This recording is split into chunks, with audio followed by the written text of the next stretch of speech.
ಇತ್ತೀಚಿನ ಸಂಚಿಕೆಗಳನ್ನು ಜಾಹೀರಾತಿನ ಕಿರಿಕಿರಿ ಇಲ್ಲದೆ ನೋಡಿ. ನಮಸ್ತೆ ವೀಕ್ಷಕರೇ, ನಮಸ್ತೆ ಅಸ್ತು ಭಗವನ್ ವಿಶ್ವೇಶ್ವರಾಯ ಮಹಾದೇವಾಯ ತ್ರ್ಯಂಬಕಾಯ ತ್ರಿಪರಾಂತಕಾಯ ತ್ರಿಕಾಗ್ಧ್ಯಕಾಲಾಯ ಕಾಲಾಗ್ನಿರುದ್ರಾಯ ನೀಲಕಂಠಾಯ ಮೃತ್ಯುಂಜಯಾಯ ಸರ್ವೇಶ್ವರಾಯ ಸದಾಶಿವಾಯ ಶ್ರೀಮನ್ ಮಹಾದೇವಾಯ ನಮಃ. ಅಗುರೇಭ್ಯೋ ದಗುರೇಭ್ಯೋ ಘೋರಘೋರತರೇಭ್ಯಃ ಸರ್ವೇಭ್ಯಃ ಸರ್ವಸರ್ವೇಭ್ಯೋ ನಮಸ್ತೆ ಅಸ್ತು ರುದ್ರರೂಪೇಭ್ಯಃ ತತ್ಪುರುಷಾಯ ವಿದ್ಮಹೇ ಮಹಾದೇವಾಯ ಧೀಮಹಿ ತನ್ನೋ ರುದ್ರ ಪ್ರಚೋದಯಾತ್. ಈಶಾನ ಸರ್ವವಿದ್ಯಾನಾಂ ಈಶ್ವರ ಸರ್ವಭೂತಾನಾಂ ಬ್ರಹ್ಮಾಧಿಪತಿ ಬ್ರಹ್ಮಣೋಧಿಪತಿ ಬ್ರಹ್ಮ ಶಿವೋ ಮೇ ಅಸ್ತು ಸದಾಶಿವೋ. ಗೌರೀರ್ಮಿಮಾಯ ಸಲಿಲಾ ನಿಕ್ಷತ್ತದ್ವಿಪದೀಂ ವಿಪದೀಂ ಸಾಂ ಚತುಷ್ಪದೀಂ ಅಷ್ಟಾಪದೀಂ ನೌಪದೀಂ ಬಹೂಷೀಂ ಸಹಸ್ರಾಕ್ಷರಾಂ ಪರಮೇ ವ್ಯೋಮನ್. ಜಾತವೇದಸೇ ಸರ್ವಾಮ ಸೋಮವರಾದೀತೋ ನಿದಹಾದಿ ವೇದಾಃ ಸನಃಪರ್ಷತಿ ದುರ್ಗಾಣಿ ವಿಶ್ವಾನಾವೇವ ಸಿಂಧುಂ ದುರಿತಾತ್ಯಗ್ನಿ ತ್ವಾಮಗ್ನಿವರ್ಣಾಂತಮಸಾಜ್ವಲಂತೀಂ ವೈಲೋಚನೀಂ ಕರ್ಮಫಲೇ ದುಷ್ಟಾಂ ದುರ್ಗಾಂ ದೇವೀಗುಂ ಶರಣಮಹಂ ಪ್ರಪದ್ಯೆ. ಸುತರಸಿ ನಮಃ. ಓಂ ಕಾತ್ಯಾಯನಾಯ ವಿದ್ಮಹೇ ಕನ್ಯಾಕುಮಾರಿ ಧೀಮಹಿ ತನ್ನೋ ದುರ್ಗೆ ಪ್ರಚೋದಯಾತ್. ಪದ್ಮಾನನೆ ಪದ್ಮಪತ್ರೇ ಪದ್ಮಪ್ರಿಯೇ ಪದ್ಮದಲಾಯತಾಕ್ಷೇ ವಿಶ್ವಪ್ರಿಯೇ ವಿಷ್ಣುಮನೋನುಕೂಲೆ ತ್ವತ್ಪಾದಪದ್ಮಂ ಮಯಿ ಸನ್ನಿಧತ್ಸ್ವ. ಯಾಸಾ ಪದ್ಮಾಸನಸ್ಥಾ ವಿಪುಲಕಣಿತಡಿ ಪದ್ಮಪತ್ರಾಯತಾಕ್ಷೇ ಶ್ರೀಂ ಅಂಬಾಂ ಭಗವತೀಂ ಶ್ರೀಂ ಲಲಿತಾಂ ರಾಜರಾಜೇಶ್ವರೀಂ ರಾಜ್ಯದಾಯಿನಿ ನಮಃ. ಓಂ ಮಹಾಕಾಳಿ ಮಹಾಲಕ್ಷ್ಮಿ ಮಹಾಸರಸ್ವತ್ಯಾತ್ಮಿಕ ಶ್ರೀಮದಂಬಿಕಾಯೈ ನಮಃ. ಭಗವತಿಯನ್ನು ಪ್ರಾರ್ಥನೆ ಮಾಡ್ತಾ ಸಮಸ್ತರಿಗೂ ಸಕಲರಿಗೂ ಸಹಿತ ಮಹರ್ಷಿವಾಣಿ ಕಾರ್ಯಕ್ರಮಕ್ಕೆ ಶುಭೋದಯದ ಶುಭಾಶಯಗಳನ್ನು ಹೇಳ್ತಾ ತಮ್ಮೆಲ್ಲರಿಗೂ ಸಹಿತ ಸ್ವಾಗತ ಸುಸ್ವಾಗತ ಮಹರ್ಷಿವಾಣಿ ಕಾರ್ಯಕ್ರಮಕ್ಕೆ. ಮಹರ್ಷಿವಾಣಿ ಕಾರ್ಯಕ್ರಮ ಪ್ರತಿನಿತ್ಯದ ಕಾಯಕದಲ್ಲಿ ಒಂದು ವಿಶೇಷತೆಯನ್ನು ಪಡೆದಿರತಕ್ಕಂತಹದ್ದು. ಹಾಗೆ ಇವತ್ತಿನ ಕಾರ್ಯಕ್ರಮದಲ್ಲಿ ಬಹಳಷ್ಟು ಅರ್ಥಗರ್ಭಿತವಾದಂತಹ ವಿಚಾರಗಳನ್ನು ತಿಳ್ಕೊಳ್ತಕ್ಕಂತಹದ್ದು. ವಾರದ ಮೊದಲನೇ ದಿವಸ ಪ್ರತಿಯೊಬ್ಬರೂ ತಮ್ಮ ತಮ್ಮ ಕಾಯಕವನ್ನು ಜವಾಬ್ದಾರಿತವಾದಂಥ ಸ್ಥಾನದಲ್ಲಿ ನಿಂತು ನಿಮ್ಮ ಕಾಯಕದಲ್ಲಿ ಹೆಚ್ಚಿನ ಫಲಾಫಲಗಳನ್ನು ಸಿದ್ಧಿಪಡಿಸ್ಕೊಳ್ತಕ್ಕಂತಹದ್ದು. ಹಾಗಾಗಿ ಭಗವತಿಯ ಅನುಗ್ರಹ, ಸೋಮೇಶ್ವರ ಸುಂದರೇಶ್ವರ ಪರಮೇಶ್ವರ ನಂಜುಂಡೇಶ್ವರನ ಅನುಗ್ರಹ, ಹಾಗೆ ನಿಮ್ಮ ಕುಲದೇವರ ಅನುಗ್ರಹದಿಂದ ಇವತ್ತು ನೀವು ಮಾಡುವ ಪ್ರತಿಯೊಂದು ಕಾಯಕವೂ ಒಳ್ಳೆಯ ಯಶಸ್ಸಿನ ಹಾದಿಯಲ್ಲಿರಲಿ. ವಾರದ ಮೊದಲನೇ ದಿವಸ ಅಂದಾಗ ತಾವೆಲ್ಲರೂ ಸಹಿತ ಉದ್ಯೋಗ, ವ್ಯವಹಾರ, ವ್ಯಾಪಾರ ಅಥವಾ ಕೆಲಸ ಕಾರ್ಯಗಳು ಏನಾದರೂ ಒಂದು ಹೊಸತನವನ್ನು ಕಾಣಬೇಕು ಎಂಬತಕ್ಕಂಥ ಆಸೆಯಲ್ಲಿ ಎಲ್ಲರೂ ಸಹಿತ ಬೆಳಗ್ಗೆ ಬೇಗ ಎದ್ದು ನಿತ್ಯ ಕರ್ಮಾನುಷ್ಠಾನಗಳನ್ನು ಮುಗಿಸಿ ಮನೆಯಿಂದ ಹೊರಡೋರಿರ್ತೀರಿ. ಹಾಗಾಗಿ ತಮ್ಮ ತಮ್ಮ ಮನೋಕಾಮನೆ ಕೆಲಸಗಳೇನಿದೆಯೋ ಯಾವ್ಯಾವ ಜವಾಬ್ದಾರಿತವಾದಂಥ ಸ್ಥಾನದಲ್ಲಿ ನಿಂತು ಕೆಲಸವನ್ನು ಕಾರ್ಯಸಿದ್ಧಿ ಮಾಡಿಕೊಳ್ಬೇಕು ಎಂಬತಕ್ಕಂಥ ಚಿಂತನೆಯಲ್ಲಿದ್ದೀರೋ ತಮ್ಮೆಲ್ಲರಿಗೂ ಸಹಿತ ಶೀಘ್ರವಾಗಿ ಭಗವಂತನ ಕೃಪಾಕಟಾಕ್ಷದಿಂದ ಹೆಚ್ಚಿನ ಫಲ ಸಿಗಲಿ ಅಂತ ನನ್ನ ಆರಾಧ್ಯ ದೇವತೆಯಾದಂಥ ತಾಯಿ ಲಲಿತಾ ರಾಜರಾಜೇಶ್ವರಿಯನ್ನು, ನನ್ನ ಕುಲದೇವರಾದಂತಹ ಶ್ರೀನಿವಾಸನ ಲಕ್ಷ್ಮೀ ವೆಂಕಟೇಶ್ವರ ಸ್ವಾಮಿಯನ್ನು ನಾನು ಪ್ರಾರ್ಥನೆ ಮಾಡ್ತಾ ಗುರುಗಳ ಆಶೀರ್ವಾದ ಸದಾ ನಿಮಗಿರಲಿ, ಒಳ್ಳೆಯದಾಗಲಿ. ಇನ್ನು ಈ ಶುಭ ದಿನ ಸೋಮವಾರ, ನಿನ್ನೆ ಬಂದಂತಹ ಭಾರಿ ದೊಡ್ಡದಾದಂತಹ ಒಂದು ಮಳೆ ಇಲ್ಲಪ್ಪ ಅಂತಕ್ಕಂಥದ್ರ ಕೊರತೆ ಒಂದಷ್ಟು ಕಡೆ ಆದರೆ ಯಥೇಚ್ಛವಾದಂತಹ ಮಳೆ ಬಂದು ಒಂದಷ್ಟು ಜನಕ್ಕೆ ತೊಂದರೆ ಆಗಿರ್ತಕ್ಕಂಥದ್ದು, ಗಿಡ ಮರಗಳು ಉರುಳಿರ್ತಕ್ಕಂಥದ್ದು, ಒಂದಷ್ಟು ಪ್ರಾಣಹಾನಿನೂ ಆಗೋಗ್ಬಿಟ್ಟಿದೆ. ಹಾಗೆ ಜಲಾವೃತವಾಗಿರ್ತಕ್ಕಂಥ ಅಂದರೆ ತಗ್ಗು ಪ್ರದೇಶಗಳಲ್ಲಿ ನೀರು ನಿಂತಾಗ ಇಂತಹ ಅವಘಡಗಳು ನಡೆಯುತ್ತೆ. ಆದರೆ ಎಚ್ಚರಿಕೆ ಬೇಕಾಗತ್ತೆ. ಒಂದಲ್ಲ ಎರಡಲ್ಲ, ವರ್ಷಗಳಲ್ಲೂ ಸಹಿತ ಮಳೆ ಬರುವಾಗ ಯಾವ್ಯಾವ ಸಾನ್ನಿಧ್ಯಗಳಲ್ಲಿ ನೀರು ತುಂಬಿಕೊಳ್ಳುತ್ತೆ, ನಾವಲ್ಲಿ ನಡಿಬೇಕೋ ಬೇಡವೋ ಎಂಬತಕ್ಕಂಥದ್ರ ಅರಿವು, ಆ ಚಿಂತನೆ ಒಂದಿಷ್ಟು ನಾವು ಮಾಡಬೇಕಾಗತ್ತೆ. ಯಾರನ್ನು ರಕ್ಷಣೆ ಮಾಡಲಿಕ್ಕಾಗೋದಿಲ್ಲ. ಕನಿಷ್ಠ ಪಕ್ಷ ನಮ್ಮನ್ನು ನಾವು ರಕ್ಷಣೆ ಮಾಡಿಕೊಳ್ಬೇಕಾದ್ರೆ ಒಂದಷ್ಟು ಮುಂದಾಲೋಚನೆ ಬೇಕಾಗತ್ತೆ. ಕೆಲವು ಸತಿ ಅದು ಕೈ ಮೀರಿ ಹೋಗ್ಬಿಡತ್ತೆ. ಯಾರೂ ನಾವು ಅಂದುಕೊಂಡಂಗೆ ಆಗೋದಿಲ್ಲ, ಅಂದುಕೊಂಡಂಗೆ ಸಾಧನೆ ಮಾಡಲಿಕ್ಕಾಗೋದಿಲ್ಲ. ನೋಡಿ, ಮೊನ್ನೆಯ ಗುರುವಾರ ನಮ್ಮೊಂದಿಗಿದ್ದು ಎಲ್ಲರನ್ನೂ ಸಹಿತ ಉದ್ದೇಶಿಸಿ ಮಾತಾಡಿ ಆಹಾರವೇ ಆರೋಗ್ಯ ಎಂಬತಕ್ಕಂಥ ಪದವನ್ನು ಉಚ್ಚರಿಸಿ ಪ್ರತಿಯೊಬ್ಬರಿಗೂ ಸಹಿತ ನಿಮ್ಮ ಆರೋಗ್ಯದಲ್ಲಿ ಒಂದು ಚೇತರಿಕೆಯನ್ನು ತಂದುಕೊಳ್ಳಿ, ಆಹಾರದಲ್ಲೇ ಆರೋಗ್ಯವನ್ನು ಕಾಣೋಣ ಎಂಬತಕ್ಕಂತಹ ಆ ವಿಶೇಷವಾಗಿರ್ತಕ್ಕಂತಹ ನುಡಿಯನ್ನು ನುಡಿದಂತಹವರು ಡಾಕ್ಟರ್ ಭುಜಂಗ ಶೆಟ್ಟಿಯವರು ಎಂಥ ಒಂದು ಬೇರ್ಪರದಂತಹ ಜ್ಞಾನವುಳ್ಳಂತಹವರು. ವಿಧಾತ ಲಿಖಿತಾರೇಖಾ ಲಲಾಟಾಕ್ಷರ ಮಾಲಿಕ, ಆ ಸೃಷ್ಟಿಕರ್ತ ಬ್ರಹ್ಮ ಇಷ್ಟೇ ಬರೆದಿಟ್ಟಿದ್ದರೆ ಯಾರು ತಪ್ಪಿಸ್ಲಿಕ್ಕಾಗತ್ತೆ? ತಮ್ಮ ಆರೋಗ್ಯವನ್ನು, ತಮ್ಮ ಆರೋಗ್ಯದ ಒಂದು ಗುಟ್ಟನ್ನು, ಜೊತೆಗೆ ಒಂದಷ್ಟು ಜನಕ್ಕೆ ಆ ವಿಚಾರಗಳನ್ನು ಉಣಬಡಿಸಿ ಇಂದಿಗೂ ಅವರಿಂದ ಕಲಿತಂತಹ ವಿದ್ಯೆ ವಿದ್ವತ್ತಿನಿಂದ ಸಾಕಷ್ಟು ಜನದ ಆರೋಗ್ಯ ಎಷ್ಟೋ ಸುಧಾರಿಸಿದೆ. ಆದರೆ ಎಲ್ಲವೂ ಆಯಿತು, ನನ್ನ ಜವಾಬ್ದಾರಿ ಕಾಯಕ ಮುಗೀತು ಅಂಥೇಳಿ ಸೇವೆಯನ್ನು ಭಗವಂತನಿಗೆ ಒಪ್ಪಿಸಿ ತಾವು ಭಗವಂತನ ಪಾದದಡಿ ಸೇರಲಿಕ್ಕೆ ತಾವು ಮೊನ್ನೆ ಮುಂದೆ ನಡೆದರು. ಡಾಕ್ಟರ್ ಭುಜಂಗ ಶೆಟ್ಟಿಯವರು ನೇತ್ರ ತಜ್ಞರಾಗಿ ತಮ್ಮದೇ ಆದಂಥ ಕಾಯಕದಲ್ಲಿ ಛಾಪನ್ನು ಮೂಡಿಸಿ ತಮ್ಮ ಜವಾಬ್ದಾರಿಯಲ್ಲಿ ಲೋಪ ಬಾರದಂತೆ ಮನುಷ್ಯನಿಗೆ ಭಗವಂತ ಏನೆಲ್ಲ ಕೊಟ್ಟರು ಸಹಿತ ತನ್ನೊಳಗೆ ನನಗಿಷ್ಟು ಕೊಟ್ಟಿದ್ದಾನಲ್ಲ ಅಂಥೇಳಿ ಒಂದು ದಿವಸಕ್ಕೂ ತನ್ನ ಮದ ಮಾತ್ಸರ್ಯವನ್ನು ತೋರಿಸ್ದಿರ ಒಳ್ಳೆ ಮನಸ್ಸಿನಿಂದ ಜನಗಳ ಮನಸ್ಸನ್ನು ಗೆದ್ದು, ಯಾಕೆಂದರೆ ಜನಸೇವೆಯೇ ಜನಾರ್ದನನ ಸೇವೆ. ಇದನ್ನು ಅರ್ಥ ಮಾಡ್ಕೊಳ್ಳಿ ಎಲ್ಲರೂ. ಜನಸೇವೆಯೇ ಜನಾರ್ದನನ ಸೇವೆ. ಒಂದು ವಿಗ್ರಹವನ್ನು ಮಾಡಿ ವಿಗ್ರಹಕ್ಕೆ ಅಲಂಕಾರ ಮಾಡಿ ದೊಡ್ಡದಾದಂಥ ಯಜ್ಞ ಯಾಗಾದಿಗಳನ್ನು ಮಾಡಿ ದೇವತಾ ಕಾರ್ಯ ಅಂತ ಮಾಡೋದು ಒಂದು ಭಾಗ. ಆದರೆ ದೇವರೆಲ್ಲಿದ್ದಾನಪ್ಪ? ದೇವರಿರ್ತಕ್ಕಂಥದ್ದು ಪ್ರತಿಯೊಬ್ಬರ ಹೃದಯದಲ್ಲಿ. ಯಾಕೆಂದರೆ ಇದು ಎಲ್ಲ ವೈದ್ಯರು ತಿಳ್ಕೊಳ್ಳುವಂತಹದ್ದು, ತಿಳಿಬೇಕಾಗಿರ್ತಕ್ಕಂಥದ್ದು, ಹಾಗೆ ನಡೀತಾ ಇದ್ದಾರೆ ಸಹಿತ. ಯಾಕೆಂದರೆ ಒಬ್ಬ ರೋಗಿಗೆ ಸಂಭವಿಸುವಂತಹ ರೋಗಗಳಿದೆಯಲ್ಲ, ಅವನ ಬದುಕನ್ನೇ ಕಿತ್ಕೊಂಡ್ಬಿಡತ್ತೆ. ಆ ಬದುಕಿನ ಸುಂದರವಾದ ಕ್ಷಣವನ್ನು ಹಾಳು ಮಾಡುತ್ತೆ. ತಾನು ಇರಬೇಕಾಗಿರ್ತಕ್ಕಂಥ ರೀತಿ ಇರಲಿಲ್ವಲ್ಲ ಅಂತಕ್ಕಂಥ ಆ ಕುಗ್ಗೋಗುವಂಥ ಪರಿಸ್ಥಿತಿಯಲ್ಲಿ ಇಂತಹ ವೈದ್ಯರ ಸಹಾಯ ಎಲ್ಲರಿಗೂ ಬೇಕಾಗತ್ತೆ. ಅವರು ವೈದ್ಯ ಅಂದರೆ ವೈದ್ಯಕೀಯ ವೈದ್ಯ ಅಂತಕ್ಕಂಥದ್ದು ಬರೀ ಪುಸ್ತಕದಲ್ಲಿರ್ತಕ್ಕಂಥ ರೀತಿ ಇದ್ದರೆ ಸಾಲದು. ಅವರ ಹಸ್ತಕ್ಕೆ ಆ ಶಕ್ತಿ ಬೇಕು, ಅವರ ನೋಟಕ್ಕೆ ಆ ಶಕ್ತಿ ಬೇಕು, ಅವರ ಮಾತಿಗೆ ಆ ಶಕ್ತಿ ಬೇಕು. ಇವತ್ತಿಗೂ ಸಹಿತ ಅಂತಹ ವೈದ್ಯರು ಸಾಕಷ್ಟು ಜನ ಇದ್ದಾರೆ. ಏನೇ ಆದರೂ ಡಾಕ್ಟರ್ ಭುಜಂಗಯ್ಯ ಶೆಟ್ಟಿಯವರು ಅವರಿಗೆ ಸರಿಸಾಟಿಯಾದಂತಹ ಮತ್ತೋರ್ವ ವ್ಯಕ್ತಿ ಇಲ್ಲ ಅಂತ ನಾನು ತಿಳ್ಕೊಳ್ತೇನೆ. ಯಾಕೆಂದರೆ ಆ ಮೃದುತ್ವ, ಏನಾದರೂ ಸಮಾಜಕ್ಕೊಂದು ಸೇವೆ ಮಾಡಬೇಕು. ಸಮಾಜದಲ್ಲಿ ನೊಂದು ಬೆಂದಿರತಕ್ಕಂಥವರು ಸಾಕಷ್ಟು ಜನ ಇದ್ದಾರೆ. ಕಣ್ಣಿಗೆ ಕಾಣದಂಥದ್ದು, ದೊಡ್ಡ ಕಾಯಿಲೆ ಅಲ್ಲದಂಥದ್ದು, ಅಥವಾ ಒಂದು ಕಾಯಿಲೆ ಅಂತ ಹುಟ್ಟುಕೊಂಡು ಇಡೀ ದೇಹದ ಪ್ರತಿಯೊಂದು ಆರ್ಗನ್ಸನ್ನು ಸಹಿತ ಹಾಳು ಮಾಡುವಂತಹದ್ದು. 72,000 ನರನಾಡಿಗಳು, ಕರಳಿಂದ ಮೊದಲುಕೊಂಡು ಕಿಡ್ನಿಯಿಂದ ಮೊದಲುಕೊಂಡು ಲಿವರು, ಕಿಡ್ನಿ, ಕಣ್ಣುಗಳು, ಬ್ರೈನು. ನನಗೆ ಒಂದು ಅವರಿಂದ ತಿಳ್ಕೊಳ್ಳುವಂತಹ ವಿಚಾರ ಇತ್ತು. ಅದನ್ನು ಈ ಗುರುವಾರ ನಾನು ವಿಚಾರವನ್ನು ಪ್ರಸ್ತಾವನೆ ಮಾಡೋನಿದ್ದೆ. ಆ ವಿಚಾರ ಯಾವುದಪ್ಪ ಅಂದರೆ, ಈ ಬ್ರೈನ್ ಸ್ಟ್ರೋಕ್ ಅಂತಕ್ಕಂಥದ್ದಿದೆಯಲ್ಲ, ಆ ಸ್ಟ್ರೋಕಿಗೆ ಸಂಬಂಧಪಟ್ಟಂಗೆ ಏನಿರಬೇಕು ಎಚ್ಚರಿಕೆ, ಹೇಗೆ ಬದುಕಬೇಕು ಮನುಷ್ಯ. ನೋಡಿ, ಡಾಕ್ಟರ್ ಭುಜಂಗ ಶೆಟ್ಟಿಯವರು ಆಹಾರದಲ್ಲಿ ನಿಪುಣರಾಗಿದ್ದರು, ವೈದ್ಯಕೀಯದಲ್ಲಿ ನಿಪುಣರಾಗಿದ್ದರು, ತಮ್ಮನ್ನು ತಾವು ಸುಧಾರಿಸ್ಕೊಳ್ಳೋದ್ರೂ ನಿಪುಣರಾಗಿದ್ದರು. ಆದರೆ ಅವರಿಗೆ ಹಾರ್ಟ್ ಅಟ್ಯಾಕ್ ಅಂತಕ್ಕಂಥದ್ದು ಆ ಕಾರ್ಡಿಯೋ ಅರೆಸ್ಟ್ ಅಂತ ಹೇಳ್ತಾರಲ್ಲ, ಅಂದರೆ ಹೃದಯಕ್ಕೆ ಆ ಕ್ಷಣಕ್ಕೆ ಬಂದು ಹೋಗ್ತಕ್ಕಂಥದ್ದು. ಪುನೀತ್ ರಾಜ್ಕುಮಾರ್ ಅವರು ಇದೇ ಸಮಸ್ಯೆಯಲ್ಲೇ ಹೋದರು. ಹಾಗೆ ಇವತ್ತು ಡಾಕ್ಟರ್ ಭುಜಂಗ ಶೆಟ್ಟಿಯವರು ಸಹಿತ ಅದರಲ್ಲೇ ಹೋಗಿದ್ದಾರೆ. ಇದು ಅವಕಾಶ ಕೊಡೋದಿಲ್ಲ. ಇದು ಬಂತು ಅಂದರೆ 15ರಿಂದ 20 ಸೆಕೆಂಡ್ ಅಂತ ಹೇಳ್ತಾರೆ. ಅದು ಬಂದ ತಕ್ಷಣ ಒಮ್ಮೆ ಆ ದೇಹ ಕುಸಿದು ಬಿಡ್ತು ಅಂದರೆ ಪುನಃ ದೇಹ ಎದ್ದು ನಿಂತ್ಕೊಳ್ಳಲ್ಲ. ಅದನ್ನೇ ಪುನೀತ್ ರಾಜ್ಕುಮಾರ್ಗೂ ಹಾಗೂ ಡಾಕ್ಟರ್ ಭುಜಂಗಯ್ಯ ಶೆಟ್ಟಿಯವ್ರಿಗೂ ಆಗಿದ್ದು. ಆದರೆ ಒಂದು ಹೇಳ್ತಾರೆ, ವೈದ್ಯರು ಹೇಳ್ತಾರೆ ಈ ಮಾತನ್ನು, ಬಹುಶಃ ಈ ಥರ ಹಾರ್ಟ್ ಅಟ್ಯಾಕ್ ಬಂದರೆ ನಾವು ರಕ್ಷಣೆ ಮಾಡಲಿಕ್ಕೆ ಆಗಲ್ಲ. ಅಂದರೆ ಯಾವುದನ್ನು ಯಾರು ರಕ್ಷಣೆ ಮಾಡಲಿಕ್ಕೆ ಆಗೋದಿಲ್ವೋ ಅಂತಹ ವ್ಯಕ್ತಿಗಳನ್ನ ಭಗವಂತ ಅವ್ರ ಹತ್ರಕ್ಕೆ ಬಹಳ ಬೇಗ ಕರ್ಕೊಂಡ್ಬಿಡ್ತಾರ ಅಂತ.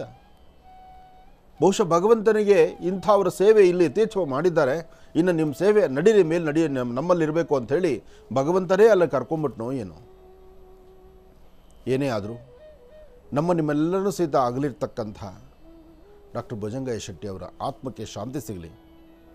ಅವರ ಕುಟುಂಬದಲ್ಲಿ ಅವರ ಕುಟುಂಬಸ್ಥರಿಗೆ ಈ ನೋವನ್ನು ತಡ್ಕೊಳ್ಳುವಂಥ ಶಕ್ತಿ, ಕುಟುಂಬಸ್ಥರು ಬರೀ ಅವ್ರು ಮಾತ್ರ ಅಲ್ಲ, ಸಾಕಷ್ಟು ಜನ ಇದ್ದಾರೆ. ಏನು ಹಾಸ್ಪಿಟ್ಲ್ ಹತ್ರ ನೋಡಿದ್ರೆ ಆ ಆಕ್ರಂದನ ಹೇಳ್ತೀರ್ದು, ಅಷ್ಟು ನೋವು ಇದೆ. ತುಂಬ ಜನ ಇದ್ದಾರೆ. ಏಕೆಂದರೆ ಅವರಿಂದ ಸಹಾಯ ಪಡೆದಂಥವರು, ಅವರಿಂದ ನೇತ್ರವನ್ನು ಕಣ್ಣುಗಳಲ್ಲಾಗ್ತಿರ್ತಕ್ಕಂಥ ಸಮಸ್ಯೆಗಳಿಗೆ ಪರಿಹಾರ ಕಂಡವರು. ಆದರೂ ಒಬ್ಬ ಮಗ, ಒಬ್ಬ ಮಗಳು, ಅವರ ಪರಿವಾರ, ಮುದ್ದಾದ ಸಂಸಾರ, ಯಾವ ಕೆಟ್ಟ ಕಣ್ಣು ಅವ್ರ ಮೇಲೆ ಬಿತ್ತೋ ಒಟ್ಟಂತೂ ಅವರು ನಮ್ಮಿಂದ ದೂರ ಆದರು.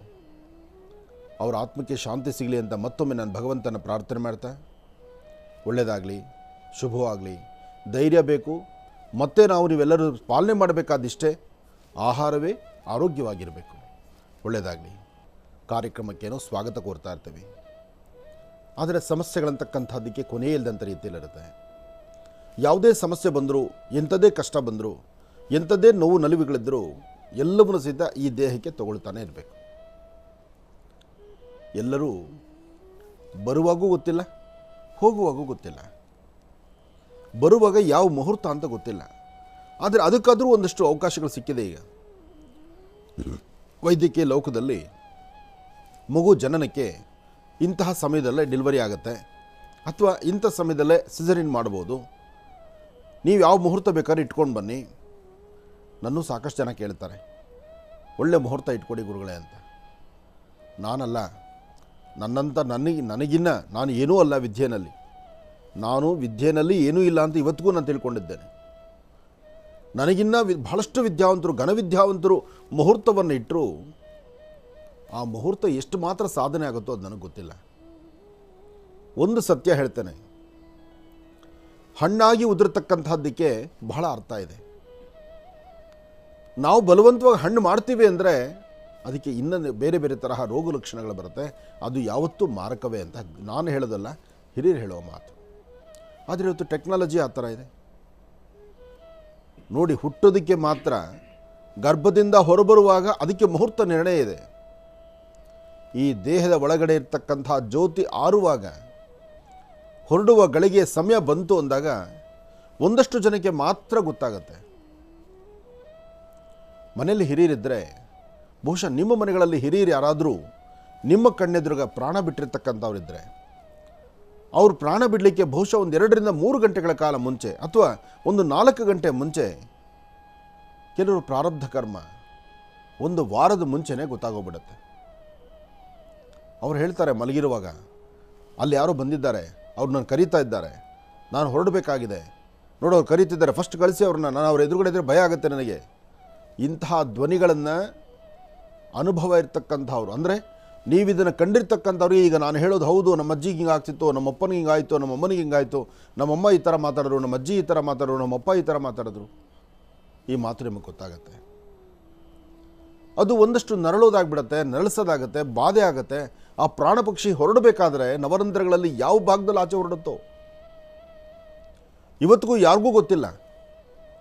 ಸಾವಿನ ಕಡೆ ಕ್ಷಣ ಇಂಥದ್ದೇ ಸಮಯ, ಈ ಸಮಯಕ್ಕೆ ಹೋಗುತ್ತೆ ಅಂದವರು ಎಷ್ಟೋ ಜನಕ್ಕೆ ವೈದ್ಯಕೀಯ ಲೋಕದಲ್ಲಿ ಡಾಕ್ಟರ್ಸ್ ಹೇಳ್ತಾರೆ, ಮುಗಿದೋಯ್ತು, ಹಾಸ್ಪಿಟ್ಲಲ್ಲಿದ್ದು ಒದ್ದಾಡೋದಕ್ಕಿನ್ನ ನೀವು ಡಿಸ್ಚಾರ್ಜ್ ಮಾಡಿ ಮನೆಗೆ ಕರ್ಕೊಂಡು ಹೋಗ್ಬಿಡಿ. ಮನೆಗೆ ಬಂದು 4-5 ವರ್ಷ, 8 ವರ್ಷ, 10 ವರ್ಷ ಬದುಕಿರ್ತಕ್ಕಂಥವ್ರು ನಾವು ನೋಡಿದ್ದೀವಿ. ಅಷ್ಟೇ ಯಾಕೆ, ಎಲ್ಲ ಅಂತ್ಯ ಸಂಸ್ಕಾರದ ಏನೆಲ್ಲ ಕ್ರಮಗಳಿದೆಯೋ ಎಲ್ಲ ಕ್ರಮಗಳು ಮುಗಿಸಿ ಚಿತೆ ಮೇಲಿಟ್ಟು ಅಥವಾ ಇನ್ನು ಭೂಮಿಯೊಳಗಿಡುವಂತಹ ಕಾಲ. ಯಾಕೆಂದ್ರೆ ಇರೋದೇ ಆ ಒಂದು ವಿಶೇಷತೆ, ಈ ಪಂಚಭೂತಗಳಲ್ಲಿ ಲೀನ ಆಗಬೇಕು ಈ ದೇಹ. ಒಳಗಿರ್ತಕ್ಕಂಥ ಪ್ರಾಣಪಕ್ಷಿ ಹಾರೋದ ಮೇಲೆ ಒಂದು ಅಗ್ನಿಯಲ್ಲಿಡಬೇಕು, ಇಲ್ಲ ಭೂಮಿಯಲ್ಲಿಡಬೇಕು, ಇಲ್ಲ ಜಲದಲ್ಲಿ ಬಿಡಬೇಕು, ಇಲ್ಲ ಅಂದರೆ ತೊಗೊಂಡೋಗಿ ಯಾವುದೋ ಒಂದು ಜಾಗದಲ್ಲಿ ಇಟ್ಟು ಬರಬೇಕು, ಇನ್ನೊಬ್ಬರಿಗೆ ಆಹಾರವಾಗಿರಲಿ, ಪಕ್ಷಿಗಳಿಗೆ ಆಹಾರವಾಗಿರಲಿ ಅಂತ. ಹೀಗೆ ಪಂಚಭೂತಗಳಲ್ಲಿ ಲೀನವಾಗುವಂಥದ್ದೇ ಪ್ರಕ್ರಿಯೆ ಇದೆ. ಆ ಸಮಯದಲ್ಲಿ ಚಿತೆ ಮೇಲಿಟ್ಟು ಇನ್ನೇನು ಅಗ್ನಿಸ್ಪರ್ಶ ಆಗಬೇಕು, ಅವಾಗ ಎದ್ದು ಕೂತ್ಕೊಂಡಿರ್ತಕ್ಕಂಥವ್ರು, ಅದಾದ ಮೇಲೆ ಒಂದು 20 ವರ್ಷ ಬದುಕಿರ್ತಕ್ಕಂಥವ್ರನ್ನು ನಾವು ನೋಡಿದ್ದೀವಿ. ತುಂಬ ಹತ್ತಿರದಲ್ಲಿರ್ತಕ್ಕಂಥವ್ರನ್ನೇ ನಾನು ನೋಡಿದ್ದೇನೆ. ಆದರೆ ವೈದ್ಯರು ಡಾಕ್ಟರ್ ಭುಜಂಗಯ್ಯ ಶೆಟ್ಟಿಯವರು, ಅವರ ಯೋಗ, ಅವರ ಧ್ಯಾನ, ಅವರ ಆಹಾರ ಎಲ್ಲವೂ ಪದ್ಧತಿ ಪ್ರಕಾರ ಇತ್ತು. ಒಂದು ನಾವು ತಿಳ್ಕೊಳ್ಬೇಕಿಲ್ಲಿ ರಹಸ್ಯ, ವಿಧಾತ ಲಿಖಿತಾರೇಕ ಲಲಾಟಾಕ್ಷರ ಬಾಲಿಕ, ಸೃಷ್ಟಿಕರ್ತ ಬ್ರಹ್ಮ ತಾಯಿ ಗರ್ಭದಿಂದ ಹೊರಬರುವಂತಹ ಆ ಮಗುವಿನ ಗಳಿಗೆಯನ್ನು ಪ್ರಾರಂಭ ಅಂತ್ಯ ಅಂದೆ ಚುಕ್ಕೆಯನ್ನು ಇಟ್ಬಿಟ್ಟಿರ್ತಾನೆ, ಅಲ್ಲೊಂದು ಗೆರೆ ಹಾಕ್ಬಿಟ್ಟಿರ್ತಾನೆ. ಈ ಲೈನ್, ಈ ಬಾರ್ಡರ್ ಲೈನ್ ದಾಟೋಂಗೇ ಇಲ್ಲ, ದಾಟಲಿಕ್ಕೆ ಆಗೋದೇ ಇಲ್ಲ. ಆದರೆ ಗುರುವಾರದ ದಿವಸ ಡಾಕ್ಟ್ರು ಬಂದು ನಮ್ಮೊಂದಿಗೆ ಕೂತು, ಅವ್ರ ಪಾಪ ನನ್ನ ಕಾರ್ಯಕ್ರಮ ಪ್ರಾರಂಭ ಆದ ಒಂದು ಮೊದಲು ಫಸ್ಟು ಸೆಕೆಂಡ್ ಸೆಗ್ಮೆಂಟಲ್ಲೇ ಬಂದು ಕೂತ್ಕೊಂಡ್ಬಿಟ್ರೆ ಎದುರುಗಡೆ ಅವರು. ನಾನು ಹೇಳಿದ್ದೆ ನಿಮಗೆ ಜ್ಞಾಪಕ ಇದೆಯಲ್ಲೋ, ಇನ್ನೇನು ಡಾಕ್ಟ್ರು ಈಗಲೂ ಆಗಲೋ ಬಂದುಬಿಡ್ತಾರೆ ಅಂತ.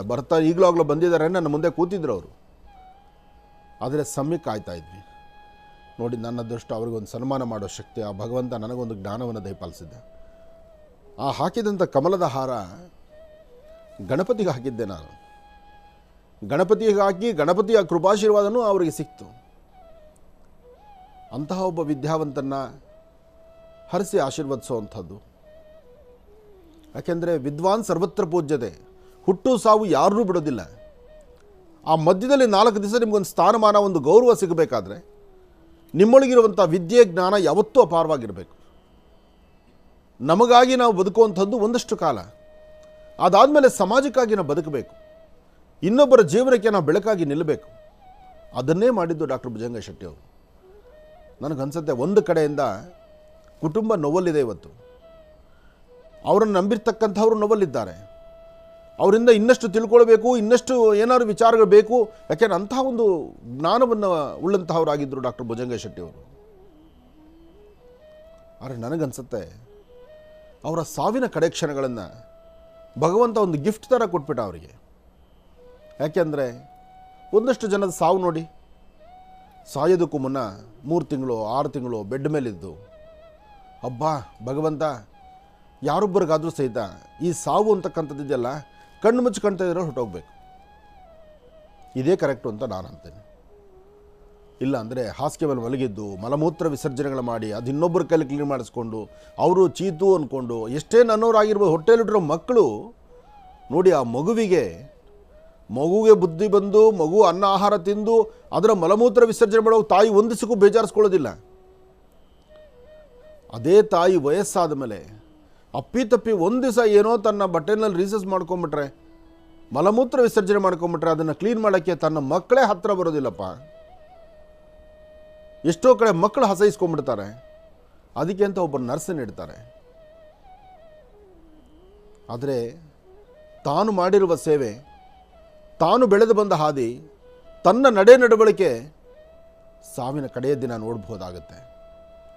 ಇನ್ನೂ 69 ವರ್ಷ ದೊಡ್ಡ ವಯಸ್ಸಲ್ಲ. ಆದರೆ ಭಗವಂತನಿಗೆ ಇಂತಹವ್ರನ್ನ ಈ ಭೂಮಿ ಮೇಲೆ ಇಡಲಿಕ್ಕೆ ಆಗಲಿಲ್ಲ. 69 ವರ್ಷ ಡಾಕ್ಟರ್ಗೆ. ಪುನೀತ್ ರಾಜ್ಕುಮಾರ್ ವಯಸ್ಸಾದರೂ ಎಷ್ಟು ಮಹಾ, ಅಷ್ಟು ದೇಹವನ್ನು ತನ್ನದೇ ಆದಂಥ ಕಂಟ್ರೋಲಲ್ಲಿ ಇಟ್ಕೊಂಡು ಪದಾರ್ಥಗಳು ತಿನ್ನುವಾಗ, ಆಹಾರ ತಿನ್ನುವಾಗ, ಎಕ್ಸಸೈಸ್ ಮಾಡುವಾಗ ತನ್ನ ದೇಹವನ್ನು ಸಂಪೂರ್ಣವಾಗಿ ತಾನು ಹೆಂಗೆ ಬೇಕೋ ಹಂಗೆ ಹಿಡಿತದಲ್ಲಿ ಇಟ್ಕೊಂಡಿದ್ದವರು. ಆದರೆ ಪ್ರಾರಂಭದಿಂದಲೇ ಭಗವಂತ ಒಂದು ಚುಕ್ಕಿಯನ್ನು ಇಟ್ಟಿದ್ದಲ್ವ, ಅದನ್ನು ದಾಟ್ಕೊಂಡು ಇರಲಿಕ್ಕಾಗತ್ತಾ? ಆಗುವುದೇ ಇಲ್ಲ. ಮತ್ತೊಮ್ಮೆ ನಾನಷ್ಟೇ ಅಲ್ಲ, ಕಾರ್ಯಕ್ರಮವನ್ನು ನೋಡ್ತಿರ್ತಕ್ಕಂಥ ನೀವೆಲ್ಲರೂ ಸಹಿತ ಒಮ್ಮೆ ಡಾಕ್ಟರ್ ಭುಜಂಗ ಶೆಟ್ಟಿ ಅವರಿಗೆ ಅವರ ಆತ್ಮಕ್ಕೆ ಶಾಂತಿ ಸಿಗಲಿ ಅಂತ ನಾವು ಕೋರ್ಕೊಳ್ಳೋಣ. ಅಷ್ಟು ಮಾತ್ರನೇ ಸತ್ಯ, ನಮಗೆ ಅಷ್ಟೇ ನಮಗೆ ಆಗೋದು ನಮ್ಮ ಕೈಲಿ. ಆದರೆ ಆ ನೋವನ್ನು ಭರಿಸುವಂತಹ ಶಕ್ತಿ ಆ ಕುಟುಂಬಕ್ಕೆ ಭಗವಂತ ನೀನೇ ಕೊಡಪ್ಪ ಅಂತ ಹೇಳಬೇಕು ನಾವು. ಯಾಕೆಂದರೆ ಅಷ್ಟು ಅನ್ಯೋನ್ಯತೆ, ಆ ಪ್ರೀತಿ ವಿಶ್ವಾಸ, ಆ ಬಾಂಧವ್ಯ, ಆ ಪ್ರೀತಿ. ನಾವು ಅಂದ್ಕೊಳ್ತೀವಿ ಶ್ರೀಮಂತರ ಮನೆ ಮಕ್ಕಳು ಬೇರೆ ಥರ, ಶ್ರೀಮಂತರ ಮನೆ ಮಕ್ಕಳಿಗೆ ಅವರು ಏನಿದ್ರು ಬರೀ ಆಸ್ತಿ, ಅಂತಸ್ತು, ಅಧಿಕಾರ ಅಥವಾ ಎಲ್ಲೋ ಒಂದಷ್ಟು ಸಿರಿವಂತಿಕೆ ಅದರಲ್ಲೇ ಮುಳುಗಿ ಹೋಗ್ತಿರ್ತಾರೆ ಅಂತ. ಅಲ್ಲೂ ಜೀವ ಇದೆ ರೀ. ಅಲ್ಲೂ ಅಪ್ಪ ಅಮ್ಮ ಕಳ್ಕೊಂಡಿರ್ತಕ್ಕಂಥವ್ರು ನೋವು, ಆ ನೋವು ಸಂಕಟ ಅದು ಹೇಳಲಿಕ್ಕಾಗೋದಿಲ್ಲ. ಯಾಕೆಂದರೆ ಬೇಕು ಅಂದರೆ ಸಿಗೋದಲ್ವಲ್ಲಪ್ಪ. ಬೇಕು ಅಂದರೆ ಖಂಡಿತ ಸಿಗಲ್ಲ. ಇರುವವರೆಗೂ ಮಾತ್ರ. ಯಾರು ಯಾವತ್ತಿನ ದಿವಸ ಮನೇಲಿರ್ತಕ್ಕ, ಅದಕ್ಕೆ ಹೇಳೋದು 1000 ಸತಿ ಬಡ್ಕೊಳ್ಳೋದು ಅದಕ್ಕೋಸ್ಕರನೇ. ಒಂದು ಕುಟುಂಬದಲ್ಲಿರ್ತಕ್ಕಂಥವ್ರೆಲ್ಲ ಐಕ್ಯತೆ ಬೇಕು, ಬಾಂಧವ್ಯ ಬೇಕು. ಅಪ್ಪಿತಪ್ಪಿ ಕೋಪ ಬಂದಾಗ ಒಂದು ಮಾತಾಡ್ಬಿಡಿ, ಅದಾದಮೇಲೆ ಅವ್ರು ಕಾಲಿಡಿರಿ, ತಪ್ಪಿಲ್ಲ. ಅಥವಾ ಹಿರಿಯರು ಮಾತಾಡ್ಬಿಡಿ ಮಕ್ಕಳನ್ನ. ಹಿರಿಯರು ನೀವು ಮಾತಾಡಬೇಕು. ಮನೇಲಿರ್ತಕ್ಕಂಥ ಮಕ್ಕಳು ಅಪ್ಪ ಅಮ್ಮನ ಜೊತೆ ಸೇರಬೇಕು. ಅವರ ಪ್ರೀತಿ ವಿಶ್ವಾಸಕ್ಕೆ ಭಾಜನರಾಗಬೇಕು. ಯಾರು ದುಡುಕಿ ಅಂದು ಕೋಪ ಮಾಡಿಕೊಂಡು ಮನೆ ಬಿಟ್ಟು ಹೋದೆ, ತಿರುಗಿ ನಾನು ಮನೆಗೆ ಬರೋದಿಲ್ಲ, ನಾನು ನಿನ್ನ ಮಕ ನೋಡೋದಿಲ್ಲ, ಇಂಥ ಮಾತುಗಳನ್ನ ತುಂಬ ಮನೆಗಳಲ್ಲಿ ಮಾತಾಡ್ತೀರಿ. ನಾನು ಸತ್ರು ನಿಮ್ಮ ಮನೆಗೆ ಬರೋದಿಲ್ಲ, ನಾನು ಹೆಣ ನೋಡೋಕೆ ಬರಬಾರ್ದು, ಇಂಥ ಮಾತುಗಳೆಲ್ಲ ಮಾತಾಡ್ತೀರಿ. ಕೋಪ ಬಂದಾಗ ಆಡೋದು ಸಹಜವೇ, ಆದರೆ ಅದನ್ನು ಸಾಧನೆ ಮಾಡಬಾರ್ದು. ಆ ದಿನಕ್ಕೆ ಅದು ಬಿಟ್ಬಿಡಬೇಕು. ನಾಳೆ ಬೆಳಗ್ಗೆ ಹೊಸ ಬದುಕು, ತಿರುಗಿ ನಾವು ಕುಟುಂಬ ಎಲ್ಲ ಒಟ್ಟು ಒಂದಾಗಬೇಕು. ಕಳೆದು ಹೋದ ಮೇಲಂತೂ ಪ್ರಪಂಚ ಏನೂ ಇಲ್ಲ.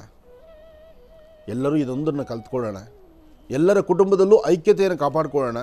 ತಂದೆ ತಾಯಿ ಕುಟುಂಬ ಮಕ್ಕಳು ಹೆಂಡತಿ ಎಲ್ಲರೂ ಜೊತೆ ಒಟ್ಟು ಒಂದಾಗಿರೋವಂಥದ್ದು ಇರಲಿ. ಅಲ್ಲಿ ಮೇಲು ಕೀಳು ಬೇಡ, ಸಿರಿವಂತಿಕೆ ಬೇಡ, ಅಥವಾ ಗತ್ತು ಬೇಡ, ನಾನು ಅಂತಕ್ಕಂಥದ್ದು ಬೇಡ, ಮದ ಮಾತ್ಸರ ಬೇಡೇ ಬೇಡ. ಒಳ್ಳೆಯದಾಗಲಿ. ಕಳೆದ ಭಾಗದಲ್ಲಿ ಡಾಕ್ಟರ್ ಭುಜಂಗ ಶೆಟ್ಟಿಯವ್ರ ಬಗ್ಗೆ, ಒಂದು ಕುಟುಂಬದಲ್ಲಿ ಹೇಗಿರಬೇಕು, ಯಾವ ಪ್ರಕಾರ ಇರಬೇಕು, ಭಗವಂತ ಕೊಟ್ಟಂಥ ಆ ಸುಂದರವಾದಂತಹ ಕಾಲವನ್ನು ಯಾರೂ ಸಹಿತ ಅದನ್ನು ಬೇರೊಂದು ಥರ ತೆಗೆದುಕೊಂಡು ಹೋಗಬಾರ್ದು ಎಂಬತಕ್ಕಂಥ ಚಿಂತನೆ, ಮಾತು ಅದಾಗಿತ್ತು. ಇರಲಿ, ನಾವೇನು ಹೇಳಿದ್ರೂ ಕೆಲವೊಬ್ಬರ ನಡೆಯನ್ನು ನಾವು ಬದಲಾಯಿಸ್ಲಿಕ್ಕೆ ಆಗೋದಿಲ್ಲ. ಆದರೆ ಒಂದಂತೂ ಸತ್ಯ, ನಮ್ಮ ತಪ್ಪುಗಳನ್ನು ನಾವು ಸರಿತಿದ್ದುಕೊಂಡ್ಬಿಟ್ರೆ ಜೀವನ ಅಮೂಲ್ಯ ಅಂತ ನಾನು ತಿಳ್ಕೊಂಡಿದ್ದೇನೆ. ಅದನ್ನೇ ಎಲ್ಲರೂ ಪಾಲನೆ ಮಾಡಿ ಅಂತಲೂ ಹೇಳ್ತಾ ಇರ್ತೀವಿ. ಯಾಕೆಂದರೆ ತಂದೆ ತಾಯಿ, ಒಂದು ಕುಟುಂಬ, ಎಲ್ಲರೊಳಗೆ ನೀವು ಹೇಗಿದ್ದೀರೋ ಬಿಟ್ಟಿದ್ದೀರೋ ಗೊತ್ತಿಲ್ಲ. ನೋಡಿ, ಒಂದು ಒಳ್ಳೆಯ ವ್ಯಕ್ತಿನ ಇಷ್ಟು ಜನ ಮನಸ್ಸಲ್ಲಿ ನೋವು ಪಟ್ಕೊ, ಅಯ್ಯೋ ವ್ಯಕ್ತಿ ಹೋದ್ರಲ್ವಾ ಅಂತ ಯೋಚನೆ ಮಾಡ್ತಾ ಇದ್ದೀವಿ. ಅದೇ ಒಬ್ಬ ಕೆಟ್ಟ ವ್ಯಕ್ತಿ ಆಗಿದ್ದರೆ ನಾವು ಜ್ಞಾಪಿಸ್ಕೊಳ್ತಾ ಇದ್ವಾ? ಅಥವಾ ಅವ್ರು ನಮಗೆ ಬಯಸಿದ್ರೆ, ಅಥವಾ ಅವ್ರು ನಮಗೆ ತೊಂದರೆ ಕೊಟ್ಟಿದ್ರೆ, ಅಥವಾ ಅವರಿಂದ ಬೇರೊಬ್ಬರಿಗೆ ತೊಂದರೆ ಆಗಿದ್ದರೆ, ಅದು 4 ಜನಕ್ಕೆ ಸುದ್ದಿ ಹರಡಿದ್ರೆ ನೆನೆಸ್ಕೊಳ್ತೀವ? ಸಾಧ್ಯವಿಲ್ಲ. ಬದುಕಿದ್ರೆ ಒಂದು ಸಾರ್ಥಕತೆಯ ಬದುಕಬೇಕು. ಕುಟುಂಬಕ್ಕೆ, ಒಬ್ಬ ವ್ಯಕ್ತಿ ಕುಟುಂಬಕ್ಕೆ ಸ್ವಂತ ಅಲ್ಲ. ಯಾವಾಗ ತಾಯಿ ಗರ್ಭದಿಂದ ಹೊರಬರ್ತಾನೋ, ಬಂದಾದ ನಂತರ ಒಂದಷ್ಟು ಕಾಲ ತನ್ನ ಮನೆಗಾಗಿ, ಒಂದಷ್ಟು ಕಾಲ ತನ್ನ ಮಡದಿ ತನ್ನ ಮಕ್ಕಳಿಗಾಗಿ, ಒಂದಷ್ಟು ಕಾಲ ಸಮಾಜಕ್ಕಾಗಿ ಅಂತ ಇದೆ. ಯಾವುದೇ ಒಂದಾದರೂ ಸಮಾಜದಲ್ಲಿ ನಾವು ಒಂದು ಮುಂಚೂಣಿಯಲ್ಲಿರಬೇಕು. ಸಮಾಜಕ್ಕೆ ಒಂದು ವಿಶೇಷವಾದ ಸೇವೆಯನ್ನು ಸಲ್ಲಿಸಬೇಕು. ಆಗಲೇ ಹೆಚ್ಚಿನ ಫಲ ಅಂತ ಹೇಳ್ತಾರೆ. ಇರಲಿ, ಎಲ್ಲರೂ ತಿಳ್ಕೊಳ್ಳುವಂಥದ್ದು ಬಹಳ ಇದೆ. ತಿಳ್ಕೊಂಡು ಜೀವನದಲ್ಲಿ ಒಂದೊಂದು ಹೆಜ್ಜೆ ಹಾಕ್ತಾ ನಡೆದ್ರೆ ಅದರಲ್ಲಿ ಒಳ್ಳೆಯದು ಕೆಟ್ಟದ್ದು ಗೊತ್ತಾದಾಗ ಕೆಟ್ಟದ್ದನ್ನು ದೂರ ಮಾಡಬೇಕು, ಒಳ್ಳೆಯದನ್ನು ಸ್ವಾಗತಿಸಬೇಕು. ನಡೆಯೋಣ ಬನ್ನಿ. ಇನ್ನು ಇವತ್ತಿನ ದಿನ ವಿಶೇಷತೆ ಪಂಚಾಂಗ ಶ್ರವಣಕ್ಕೆ ಬರೋಣ. ಆ ದಿನ ವಿಶೇಷತೆ ಅಂತ ಬಂದಾಗ ಅದರ ಬಗ್ಗೆ ಒಂದಷ್ಟು ಇರಬೇಕಲ್ವ. ಈಗ ಇವತ್ತಿನ ದಿನ ವಿಶೇಷತೆಯನ್ನು ನಾವು ತಿಳ್ಕೊಂಡ್ರೆ ತಿಥಿ, ವಾರ, ನಕ್ಷತ್ರ, ಯೋಗ ಮತ್ತು ಯೋಗದಲ್ಲಿರ್ತಕ್ಕಂಥ ಫಲಾಫಲ, ಇದಾದ ಮೇಲೆ ಪಂಚಾಂಗ ಆಗುತ್ತೆ. ಪಂಚಾಂಗ ಆದ ನಂತರ ಪಂಚಾಂಗದಲ್ಲಿರೋ ರಹಸ್ಯಗಳನ್ನ ನಾವು ತಿಳ್ಕೊಂಡು ಅದಾದ ನಂತರ ರಾಶಿಫಲದ ಕಡೆ ಗಮನ ಹರಿಸೋಣ.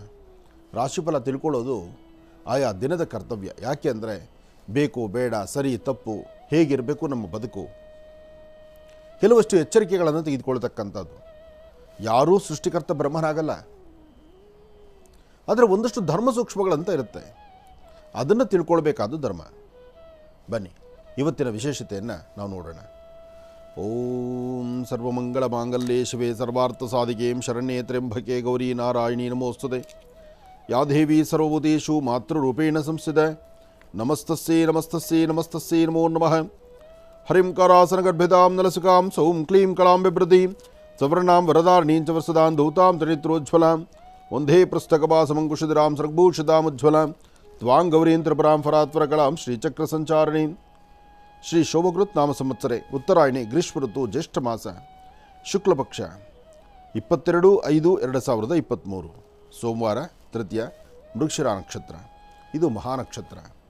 ಜೊತೆಗೆ ಇವತ್ತಿನ ಫಲಾಫಲಗಳನ್ನು ನಾವು ತಿಳ್ಕೊಳ್ಬೇಕಾದ್ರೆ ಮೊದಲು ಪಂಚಾಂಗವನ್ನು ನಾವು ತಿಳ್ಕೊಳ್ಳೇಬೇಕು. ಪಂಚಾಂಗವನ್ನು ತಿಳ್ಕೊಳ್ಳೋದು ಮಹತ್ತರವಾಗಿರ್ತಕ್ಕಂತಹ ಒಂದು ಕರ್ತವ್ಯ, ನನಗಷ್ಟೇ ಅಲ್ಲ. ಯಾಕೆ ಅಂದರೆ ನಿಮ್ಮೆಲ್ಲರಿಗೂ ಸಿದ್ಧ ಪಂಚಾಂಗವನ್ನು ತಿಳ್ಕೊಂಡ್ರೆ ಇವತ್ತಿನ ನಕ್ಷತ್ರ ಏನು, ಇವತ್ತಿನ ತಿಥಿವಾರ ನಕ್ಷತ್ರದಲ್ಲಿ ಏನು ಫಲಾಫಲಗಳಿದೆ ಎಂಬತಕ್ಕಂಥ ರಹಸ್ಯವನ್ನು ನಾವು ತಿಳ್ಕೊಳ್ಬೋದು. ಇನ್ನು ಈ ದಿನದ ರಾಶಿಫಲದ ಕಡೆ ಗಮನ ಹರಿಸೋಣ. ನಮಃ ಸೂರ್ಯಾಯ ಚಂದ್ರಾಯ ಮಂಗಳಾಯ ಬುಧಾಯ ಚ ಗುರು ಶುಕ್ರ ಶನಿಶ್ಚಾರಾಹವೇ ಕೇತುವೆ ನಮಃ. ಮೃತ್ಯುಂಜಯಾಯ ರುದ್ರಾಯ ನೀಲಕಂಠಾಯ ಶಂಭವೆ ಅಮೃತೇಶಾಯ ಸರ್ವಾಯ ಮಹಾದೇವಾಯ ತೇ ನಮಃ. ಆದಿತ್ಯಾದಿ ನವಗ್ರಹಗಳನ್ನು ಪ್ರಾರ್ಥನೆ ಮಾಡ್ತಾ ಪ್ರತಿಯೊಬ್ಬರ ಜೀವನ ಯಶಸ್ಸಾಗಿರಲಿ, ಭಗವತಿಯ ಅನುಗ್ರಹ ಇರಲಿ, ಗಣಪತಿಯ ಮತ್ತು ಸಾಂಬ ಸದಾಶಿವನ ಅನುಗ್ರಹ ನಿಮ್ಮೆಲ್ಲರಿಗೂ ಸಿಗಲಿ ಅಂತ ದೇವರನ್ನ ಪ್ರಾರ್ಥನೆ ಮಾಡ್ತಾ ರಾಶಿಗಳಲ್ಲಿ ಮೊದಲನೇ ರಾಶಿ ಮೇಷರಾಶಿ. ಮೇಷರಾಶಿ ಮೇಷಲಗ್ನ. ಮೇಷರಾಶಿ ಮೇಷಲಗ್ನದಲ್ಲಿರ್ತಕ್ಕಂಥವರು ಇವತ್ತು ಹಾಕುವಂಥ ಪ್ರತಿ ಹೆಜ್ಜೆಯಲ್ಲೂ ಸ್ವಲ್ಪ ಜೋಪಾನ ಇರಲಿ. ನಿಂದಕರು ಇದ್ದಾರೆ, ಮನಸ್ಸಿಗೆ ನೋವು ಕೊಡ್ತಕ್ಕಂಥವರಿದ್ದಾರೆ, ಅಸಮಾಧಾನ ಎಂಬತಕ್ಕಂಥದ್ದು ತುಂಬಿ ತುಳುಕುವಂತಹ ಪರಿಸ್ಥಿತಿ ಎದುರಾಗಿಬಿಡುತ್ತೆ. ಜೊತೆಗೆ ಬೇಡದ ವಿಚಾರಗಳನ್ನು ತಲೆಯಲ್ಲಿಟ್ಕೊಂಡು ನೋವು ಪಡುವಂಥ ಪರಿಸ್ಥಿತಿಯೇ ಎದುರಾಗುತ್ತೆ. ಇದಕ್ಕಾಗಿ ಜಾಗರೂಕತರಾಗಿರಬೇಕು, ಎಚ್ಚರಿಕೆ ಇರಬೇಕು. ಏನೇ ಕೆಲಸ ಕಾರ್ಯ ಮಾಡಿದ್ರೂ ಮನೆಯಲ್ಲಿರ್ತಕ್ಕಂಥ ಹಿರಿಯರ ಮಾರ್ಗದರ್ಶನವನ್ನು ಮೇಷರಾಶಿಯವರು ತಗೊಳ್ಬೇಕು. ಮೇಷರಾಶಿ ಮೇಷಲಗ್ನದಲ್ಲಿರ್ತಕ್ಕಂಥವರು ವಾರದ ಮೊದಲನೇ ದಿವಸ ಸೋಮವಾರ ಆದ್ದರಿಂದ ಸೋಮೇಶ್ವರ, ಸುಂದರೇಶ್ವರ, ಪರಮೇಶ್ವರನ ಪ್ರಾರ್ಥನೆ ಮಾಡ್ತಾ ಶಿವನಿಗೆ ಅರ್ಚನೆ ಆಗಿರ್ತಕ್ಕಂಥ ಭಸ್ಮ ಪ್ರಸಾದವನ್ನು ಸ್ವಲ್ಪ ಲಲಾಟದಲ್ಲಿ ಹಣೆಯಲ್ಲಿಟ್ಕೊಂಡು ತದನಂತರ ಒಂದು ಹೆಜ್ಜೆ ಮುಂದೆ ಹಾಕಿದ್ರೆ ಖಂಡಿತ ಒಳಿತನ್ನು, ಒಳ್ಳೆ ಫಲವನ್ನು ತಾವು ಸಿದ್ಧಿಪಡಿಸ್ಕೊಳ್ತೀರಿ. ಹಾಗೆ ನಿಮ್ಮ ಮಾತಾಪಿತೃಗಳ ಪಾದ ಮುಟ್ಟಿ ನಮಸ್ಕಾರ ಮಾಡಿಕೊಂಡು ತದನಂತರ ಮನೆಯಿಂದ ಆಚೆ ಹೊರಡಿ ಹೆಚ್ಚಿನ ಫಲವನ್ನು ಖಂಡಿತ ಸಿದ್ಧಿಪಡಿಸ್ಕೊಳ್ತೀರಿ. ಒಳ್ಳೆಯದಾಗಲಿ, ಶುಭವಾಗಲಿ. ಇನ್ನು ವೃಷಭ ರಾಶಿ. ವೃಷಭ ರಾಶಿ ವೃಷಭಲಗ್ನ. ವೃಷಭ ರಾಶಿ ವೃಷಭಲಗ್ನದಲ್ಲಿರ್ತಕ್ಕಂಥವರಿಗೆ ಇವತ್ತು ಬೆಳಗಿನಿಂದಲೂ ಏನೋ ಒಂದು ಥರ ಬಹಳ ಮಂಕಾಗಿದ್ದೀರಿ. ಅಂದರೆ ಅಂದುಕೊಂಡಿದ್ದಾಗುತ್ತೋ ಇಲ್ವೋ, ಸಾಧನೆ ಸರಿಯಾಗಿದೆಯೋ ಇಲ್ವೋ, ಅಥವಾ ನಾನು ಮಾಡುವ ಕೆಲಸದಲ್ಲಿ ಏನಾದರೂ ವ್ಯತ್ಯಾಸ ಆಗುತ್ತೋ ಏನೋ, ಆರೋಗ್ಯದಲ್ಲಿ ಏನಾದರೂ ಸಣ್ಣಪಟ್ಟ ತೊಂದರೆಗಳು ಎದುರಾಗುತ್ತೋ ಏನೋ, ಯಾಕೋ ಮನಸ್ಸು ಸಮಾಧಾನ ಇಲ್ವಲ್ಲ, ಅಥವಾ ನಾನು ಕೊಟ್ಟ ವಸ್ತು ಪುನಃ ಬರುತ್ತೋ ಇಲ್ವೋ, ಮೇಲಧಿಕಾರಿಗಳಿಂದ ಏನಾದರೂ ತೊಂದರೆ ಆಗುತ್ತೋ ಏನೋ, ಬರೀ ನೆಗೆಟಿವೇ ಇದೆ ಇವತ್ತು. ಅಂದರೆ ಲಾಭದಾಯಕವಾಗಿ ಚಿಂತನೆ ಮಾಡಲಿಕ್ಕೆ ಆಗ್ತಾ ಇಲ್ಲ ನಿಮ್ಮ ಕೈಲಿ. ಏನೇ ಆದರೂ 11 ಗಂಟೆವರೆಗೂ ಹೀಗೆ ಇರುತ್ತೆ. ಆದರೆ 11 ಗಂಟೆ ಒಳಗಾಗಿ ನಿಮ್ಮ ಒಳಮನಸ್ಸು ಏನೇನೆಲ್ಲ ಹೇಳ್ತಾ ಹೋಗುತ್ತೋ, ಏನೆಲ್ಲ ಭಯಪಡ್ತಾ ಇರುತ್ತೋ ಅದಕ್ಕೆ ತದ್ವಿರುದ್ಧವಾಗಿ ಎಲ್ಲ ಒಳಿತೇ ಆಗುತ್ತೆ. 11ರಿಂದ 4ರವರೆಗೂ ವೃಷಭ ರಾಶಿಯವರಿಗೆ ಒಂದು ಒಳಿತನ್ನು ಕಾಣುವಂಥ ಅದೃಷ್ಟ ಇರತಕ್ಕಂಥ ದಿನ. ಆದರೆ ವೃಷಭ ರಾಶಿ ವೃಷಭ ಲಗ್ನದಲ್ಲಿರ್ತಕ್ಕಂಥವರು ಇವತ್ತು ನಿಮ್ಮ ಕುಲದೇವರನ್ನು ಪ್ರಾರ್ಥನೆ ಮಾಡ್ತಾ ಮಹಾವಿಷ್ಣುವನ್ನು ಪ್ರಾರ್ಥನೆ ಮಾಡಿ, ಶಿವನ ಆರಾಧನೆ ಮಾಡಿ. ಆದರೆ ಬಹಳ ಮುಖ್ಯವಾಗಿ ನಿಮ್ಮ ಅಂಗೈಯಲ್ಲಿ ಒಂದು ಚಿಟಿಕೆಯಷ್ಟು ಅರಿಶಿನ ಪುಡಿಯನ್ನು ಹಾಕ್ಕೊಂಡು ಒಂದಿಷ್ಟು ನೀರು ಹಾಕಿ ಅರಿಶಿಣದ ಮುದ್ದೆಯನ್ನಾಗಿ ತಯಾರು ಮಾಡಿಕೊಂಡು ಹಸಿರು ಗಿಡಗಳ ಎಲೆಯ ಮೇಲೆ ಆ ಹಸಿರು ಅಂದರೆ ಅರಿಶಿಣದ ಮುದ್ದೆಯನ್ನು ಇಟ್ಟು ಅಲ್ಲಿ ತಾಯಿಯನ್ನು ಪ್ರಾರ್ಥನೆ ಮಾಡಿ ದೇವಿಯನ್ನು ಆರಾಧನೆ ಮಾಡಿಕೊಂಡು ತದನಂತರ ನಿಮ್ಮ ಕೆಲಸ ಕಾರ್ಯದ ಕಡೆ ಗಮನ ಕೊಟ್ಟರೆ ಖಂಡಿತ ಒಳ್ಳೆ ಫಲವನ್ನು ತಾವು ಸಿದ್ಧಿಪಡಿಸ್ಕೊಳ್ತೀನಿ. ಇನ್ನು ಮಿಥುನ ರಾಶಿ.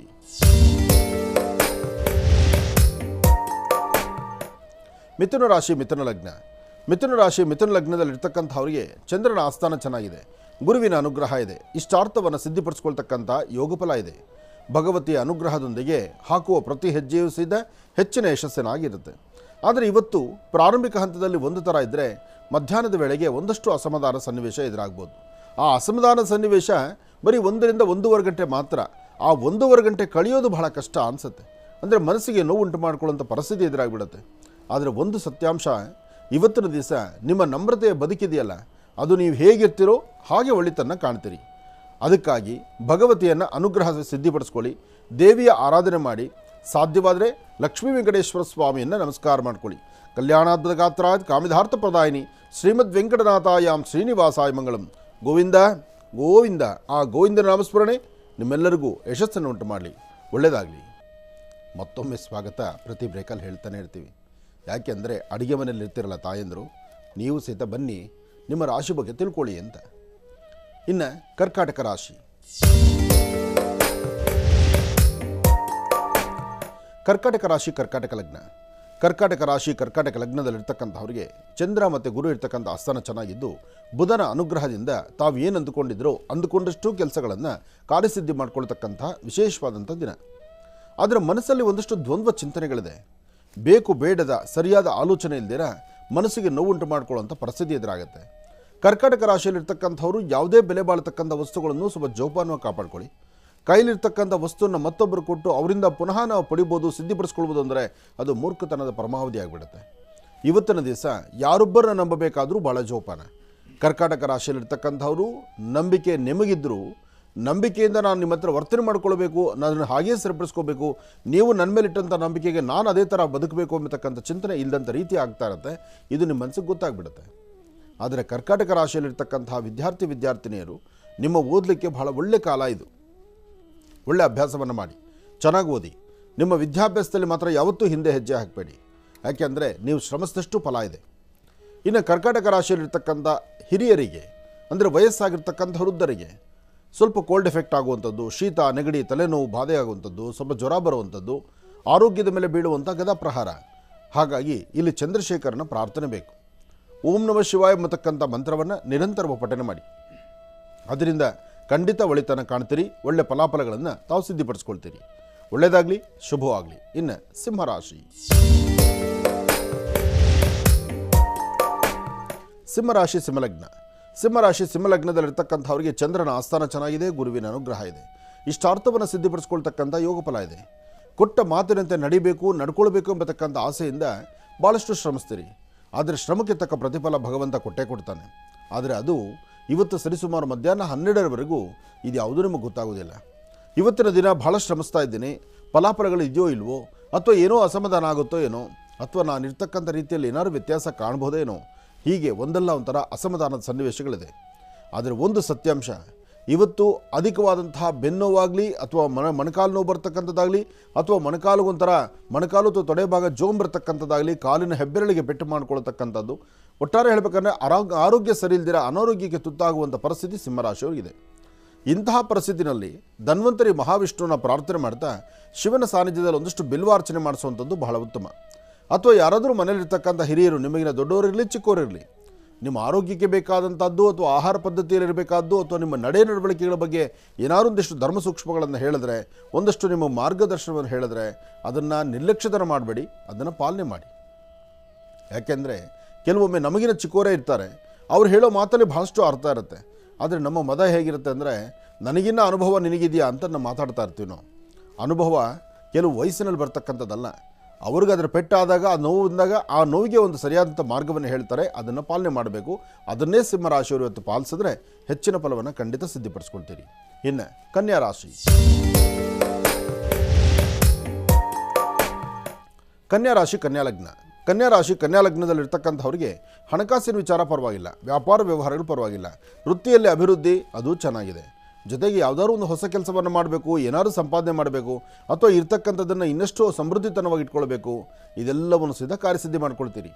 ಆದರೆ ಒಂದು ಸ್ವಲ್ಪ ಮಟ್ಟಿಗೆ ಸಮಸ್ಯೆ ಆಗ್ಬೋದು. ಎಲ್ಲಿ ಸಮಸ್ಯೆ ಎಂಬತಕ್ಕಂಥದ್ದು ಮನಸ್ಸಿಗೆ ನೋವುಂಟಾಗುವಂಥ ಪರಿಸ್ಥಿತಿ ಆಗಲಿ, ಅಥವಾ ಬೇರೆ ತರಹ ಸಮಸ್ಯೆಗಳು ಎದುರಾಗ್ತಕ್ಕಂಥದ್ದಾಗಲಿ, ನಿಮ್ಮ ಕುಲದೇವರನ್ನು ಪ್ರಾರ್ಥನೆ ಮಾಡಿದ್ದೀರಾ, ಗುರು ಹಿರಿಯರಾಗ ಒಂದು ನಮ್ರತೆಯ ಬದುಕಿಲ್ದಿರಾ, ನಿಮ್ಮದೇ ಆದಂಥ ದಾರಿಯಲ್ಲಿ ನಾನು ನಡೀತೀನಿ, ಒಂದು ಹೊಸ ಬದುಕನ್ನು ಕಾಣಬೇಕು ಅಂತ ಹೆಜ್ಜೆ ಆಗ್ತಿರಲ್ಲ, ಅಲ್ಲಿ ವ್ಯತ್ಯಾಸ ಆಗುತ್ತೆ.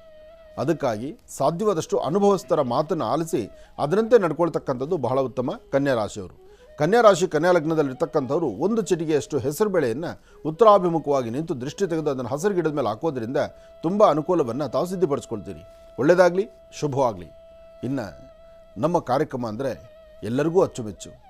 ಹಾಗೆ ಕರೆ ಮಾಡ್ತಕ್ಕಂಥವ್ರು, ಮಾತಾಡ್ತಕ್ಕಂಥವ್ರು, ಅವರ ಸಮಸ್ಯೆಗಳಿಗೆ ನೋವಿಗೆ ಒಂದು ಪರಿಹಾರವನ್ನು ಹುಡುಕೋಬೇಕು ಅಂತ ಕಾತುರತೆಯಲ್ಲಿರ್ತಕ್ಕಂಥವರು ಭಾಳಷ್ಟು ಜನ ಇದ್ದೀರಿ. ಅಂತಹದರಲ್ಲಿ ಇವತ್ತೂ ಸಹಿತ ಕರೆ ಮಾಡಿದ್ದಾರೆ, ಮಾತಾಡಲಿಕ್ಕಾಗಿ ಹಂಬಲಿಸಿದ್ದಾರೆ. ಬನ್ನಿ ಅವ್ರು ಯಾರು ಅಂತಕ್ಕಂಥದ್ದನ್ನು ನೋಡೋಣ. ಹಲೋ. ಹಲೋ, ನಮಸ್ತೆ ತಾಯಿ. ನಮಸ್ತೆ ಗುರೂಜಿ. ಹೇಳಮ್ಮ. ಚೆನ್ನಾಗಿದ್ದೀರಾ ಗುರೂಜಿ? ಚೆನ್ನಾಗಿದ್ದೀನಮ್ಮ, ನೀನು ಚೆನ್ನಾಗಿದೆ ತಾಯಿ? ಹೌದು ಗುರೂಜಿ. ಹೇಳಮ್ಮ. ಗುರೂಜಿ, ನಮ್ದು ಲವ್ ಮ್ಯಾರೇಜು. ನಾವು ಚೆನ್ನಾಗಿದ್ದೀವಿ, ನಮ್ಮ ಗಂಡ ಎಲ್ಲ ಚೆನ್ನಾಗಿ ನೋಡ್ಕೊಂಡವ್ರೆ, 2 ಮಕ್ಳಿದ್ದಾರೆ.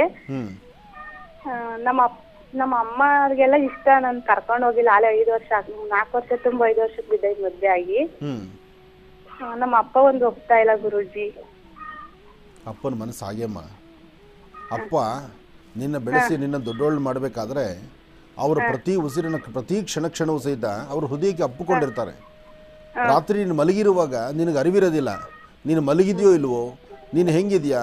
ಆಗ ನಿನ್ನ ಮಾತಾಡಿದಿರಾಗೆ ಕೆಲವು ತಂದೆಯರ ಬುದ್ಧಿ ಏನಿರುತ್ತೆ ಅಂದರೆ ಮಕ್ಕಳ ಹತ್ರ ಮಾತಾಡೋದಿಲ್ಲ, ಮಕ್ಕಳ ಹತ್ರ ಮಾತಾಡಲ್ಲ, ಮಕ್ಕಳ ಪಕ್ಕದಲ್ಲಿ ಒಂದು ದಿವಸಕ್ಕೂ ಕೂತು ಪ್ರೀತಿ ವಿಶ್ವಾಸವಾಗಿ ಮಾತಾಡಲ್ಲ.